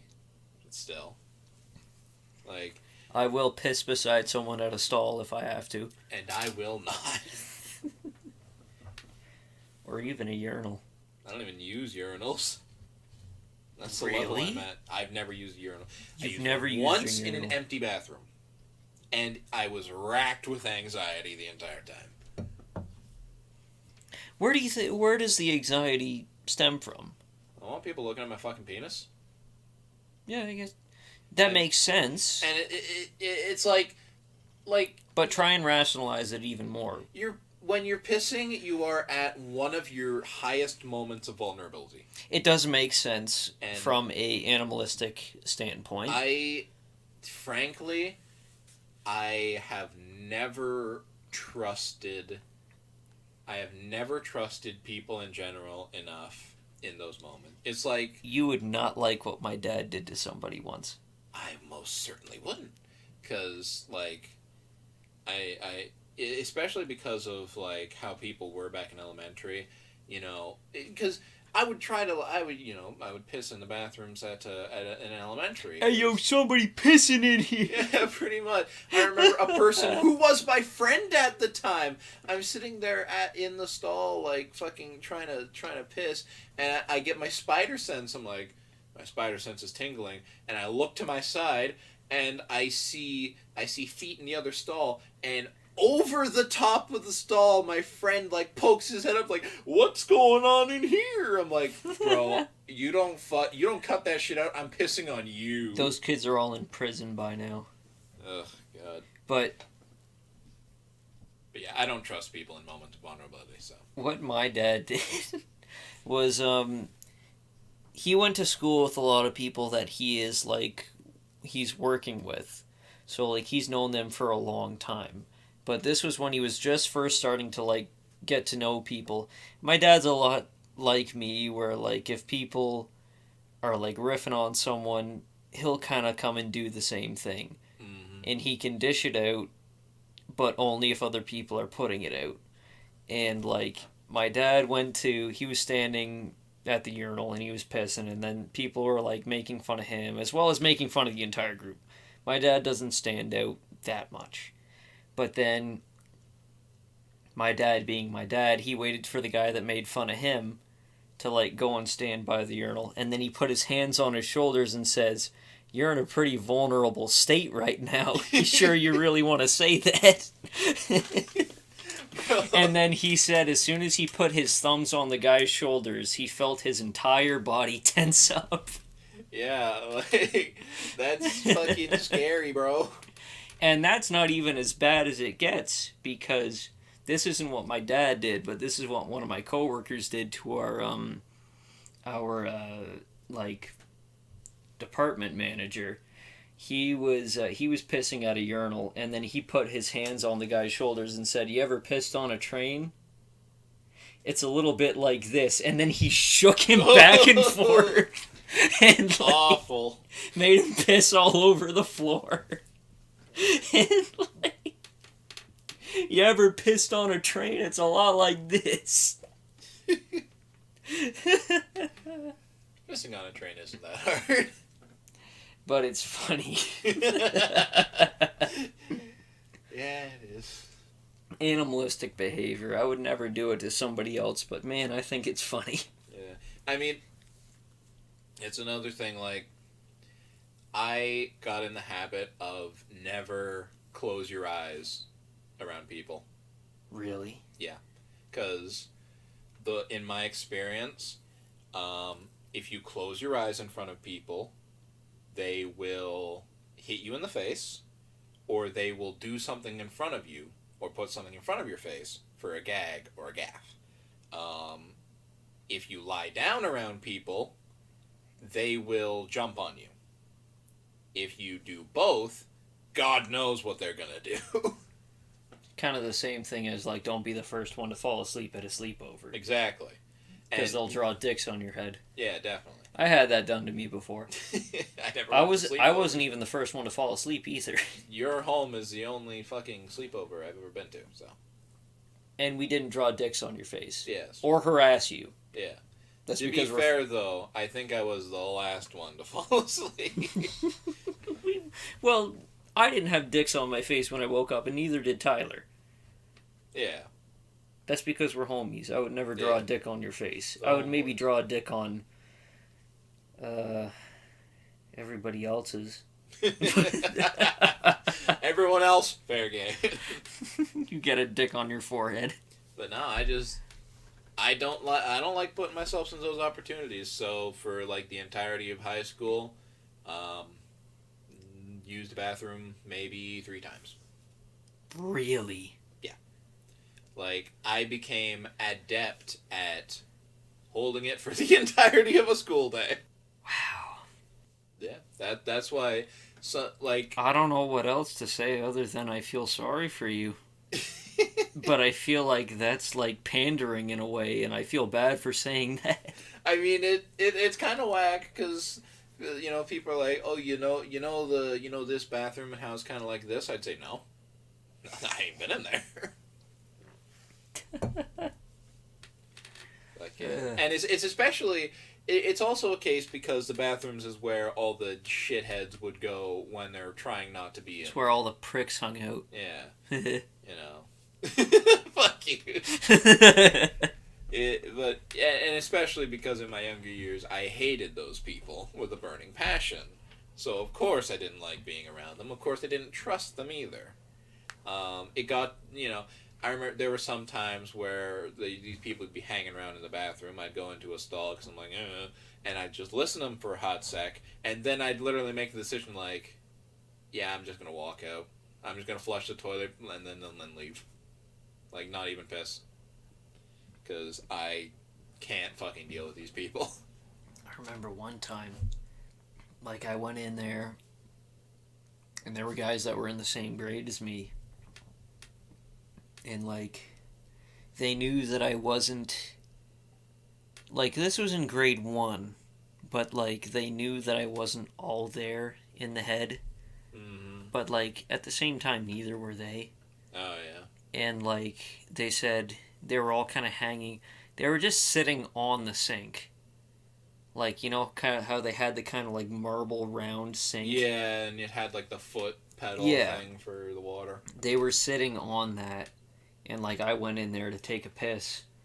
And they were like, hey, Eric, you're supposed to pull your pants all the way down to the ground when you take a piss? And I was like, the fuck are you talking about, you fucking loser? I'm like, I'm not one of those fucking dumbasses. We all knew one of those dumbasses. Oh, definitely. Yeah. Some of them are respected CEOs now. Crazy. They own companies and they still piss that way. That's one thing that I want to do on, like, my last couple days of working in a place. I want to just make sure that I pull my pants all the way down to piss in the urinals. Because I think it would be funny. It's a power move. It is a power move. And, like, even though it's a very stupid thing to do, if, like, two people are separated at urinals and there are bathroom stalls open, I will make sure that I go and stand in between the two urinals. Because I'm stronger for this. I can do this. I'm a warrior. And then I'm not looking at them, but I'm catching side glances of, like, they're just kind of standing there and they're both breathing a little heavy. And I'm like, yeah. Make a move, bitch. I can piss better than you. Check how hard I can piss. I do piss hard, bro. Same. I feel like everybody pisses hard. Piss like a racehorse. Yeah, piss hard, piss fast. Jizz hard. Piss harder. Said God and Gandhi. I don't think Gandhi said that. Gandhi actually pissed on people. Gandhi actually... That's how he got his name, because he pissed and then he was gone. Yeah. He actually pissed 10 feet up in the air and caught it all in his mouth. Yep. Twice, even. That's how he gained his sustenance. On record. Fed Smoker was there. Yeah, he was the official documentarian. He walked up and said, "Try and touch my fucking camera through the fence there, cocksucker." Yep. That's why Gandhi said, famously, "Fed Smoker on that real shit." On God? Hmm? On God? Yeah. On Jah? Yeah. How long do you think it will take for us to be able to make fun of XXXTentacion without it being sacrilege? Right now. Okay. I think he looked like he was dying when he had white dreadlocks. Who was that philosopher, a Greek philosopher or whatever, who lived in a barrel? Diogenes? Diogenes. What if Diogenes... The Cynic. The Cynic, not the Cynic. What if when Diogenes supposedly met Alexander the Great... And he said, he was "Don't just stand fed in my smoker." sunlight." Don't stand in my sunlight, you fucking baby reaper. You fucking baby raper, you stand in my fucking sunlight. Get out of my fucking sunlight! And Alexander said, "If I could be any man other than myself, I would be Fed Smoker."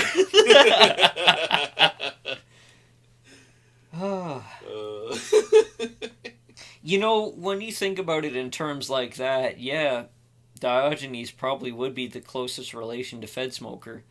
Or people like him. Like, he would be invited to people's houses because they thought that he was so enlightened, and then he would piss on their floor and then spit in their face. And his closest friends were all dogs because they were just the closest things that he could relate to. He lived in a barrel. Like, that must have been such a time. And he fucked with other philosophers because he could. He ran into a famous fucking philosophy, like, university and fucking threw around featherless chickens. Because he was just that kind of guy. Yeah. And, like, I find Man, he really was Fed Smoker. That it was such a time where philosophy was such this new thing that was so heavily respected that you could just be a fucking hobo and you were one of the greatest philosophers ever. Yeah. What the fuck is history? As well as, like, he's probably one of the greatest critics out there because he looked at something that so many people were thinking of and looking at and trying to understand, and then he was just one of the first people to be like, "This is horse shit, you're all fucking stupid." Bro, he got disciples who were like, "I wish to be homeless too." Yeah. He's a and, like, madman. He had a bowl. He just had a bowl, and he saw a kid that was, like, slurping up fucking swamp mucus, and was, like, with his bare hands, and was like, "I don't need this. This kid doesn't need this." What a fucking animal. The world is a fucking weird place. World is fuck. I wonder how the everybody knows shit's fuck guy is doing. He's rolling a barrel up and down a hill right now. Damn, man. Diogenes is cool. I actually quote that fucking don't stand in my sunlight at least once a week. Really? Not even particularly around anything. I said it today when I was at Costco. Like, my brother stepped on my foot and he was like, sorry. And I'm like, don't stand in my sunlight. That's one of my favorite quotes ever. It's a pretty good one. It's a great quote, man. What can I, one of the most prestigious beings in history, offer one of the poorest men in all of Rome? Don't stand in my sunlight. Surely you want something. I want you to get the fuck out of my sunlight. Mm-hmm. Diogenes, Socrates, Marcus Aurelius. Absolute madman. Who's your favorite old-time philosopher? I always get them fucking mixed up. I don't always remember. It's kind of hard not to, Yeah, at the same time. because there's various philosophical arguments and ideas. I think some of my... I think one I liked was... I always liked the cave idea. That was Plato's, right? I think so. I can't remember if that was Plato's or Socrates. I don't know. Doesn't really matter. Yeah, I suppose not. But yeah, the cave is, I mean, classic, and for anyone who knows anything about philosophy, kind of a cop-out answer, because it's just so common. Mm-hmm. Like, oh yeah, next you're gonna It's tell me you common, like but so many bread. people don't know it. I guess. I don't talk to enough people about philosophical dilemmas. I mean, do, and you know why? I'm retarded. I mean, I'll grant you this, it's less common than the fucking trolley problem. Yeah. Yeah. I always really liked Marcus Aurelius, because Stoicism is just something that is very appealing. But, like, on a personal level, I always did like the Diogenes more. Because I thought he was funny. He's there is something to be said about a man like that, which is probably why he got famous for it. Oh, definitely. But yeah, I don't know. I mean, there are others that are big out there. Fucking, I forget who said it, but one that I've liked and disliked is I think therefore I am. Yeah. That's a very relatable one, too, though. Yeah, like, I've always kind of hated it because I think it's kind of about a load of toss, but Who did that one? True. I don't know. I would have told you if I knew. Okay, I need to find this now. But, yeah. I think, therefore, I am. And I guess... Oh, fuck off, Billie Eilish. I guess the big... I think, therefore, I am philosopher. Who was it? René Descartes. Oh, Descartes. Descartes. Fucking French. Fucking... But the way I view philosophy... Because I took fucking philosophy courses in high school and shit. I did not. I did. It was a chance to debate with random people and blow a teacher's mind. Did you blow a teacher's mind? Yeah. Did you blow a teacher's cock? I left him speechless, and all he could say was, "I'll have to think about that later." Huh. You know what you got to think about too? Damn. Back at it with the modernism.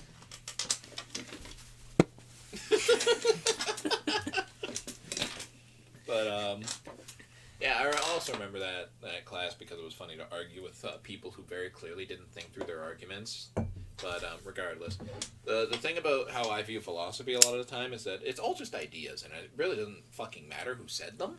And the thing is, I think of these, I look at these ideas, and I think about the ideas, and then I think about how it applies to myself and the world around me. So, you know, I can't exactly remember who made what philosophy or what other shit they did. I remember these philosophical ideas and how I relate or apply them. And that's another thing where it comes to, like, separating from the art from the artist, because you can agree with a lot of shit that one person says, and then they can come and say some really out-of-pocket shit later on. Well, and it's like, I know I've hedonism. Aye. I agree with hedonism, in a very on like its initial like selling point level. I agree with it on the sense of like you should live your life enjoying things. You should live your life not trying to stress out about all this stuff, and you should just if you have money to spend, then spend that money and make yourself happy. You know, I can agree with that philosophically. And then they go deeper into hedonism where it's like, we should just have orgies in the street. And I'm like, maybe not. I like hedonism on that, like, kind of basis level that you do, too. Mm-hmm. Where it's not necessarily, like, against a specific religion. There's a good idea in there. Yes. I would take it. I would execute it differently. And I feel like that's all within moderation as well. Oh, yeah. It's all about because, like, why would you limit yourself to something so basic, but at the same time, why would you go that crazy? Because you can. And I feel like that's hedonism. Yeah. Because you can. You do things because you can. But, like, ultimately, like, first level basic hedonism, I don't feel like there was as strict laws in place, or if there were, it was a bit harder to police. Putting those views into place now, I feel like things would be a bit more different. Yeah, probably. And I mean, when it, back you can't just have wild mountain orgies. Yeah, it was the Wild West of ideas. It was the Wild West of orgies in the mountains. Yeah, Wild West orgies, cowboy orgies. Yeah, cowboy orgies. They're fucking cows, they're horses, other cowboys. It was Ram Ranch out of control. It was absolute Ram Ranchery. It was Ram Ranch before Ram was ranching. Yep. And now that we've mentioned Ram Ranch, it's time we fucking end this. What's a song? What's a philosophy song? What is a philosophy song? Human beings fascinate me. I don't know that one. Come on, ponies, get your camera zoom in, 'cause Lyra's a brand new human. Me, that's who I'll be. Dun, dun, dun, dun, dun, dun, dun. Anthropology. Yeah. Sorry, we need a different song. I hate myself. I hurt my... No, we've already done that one. We have to have already done that one. Probably. How about this one? It's the end of the world as we know it. It's the end of the world as we know it. And I feel fine.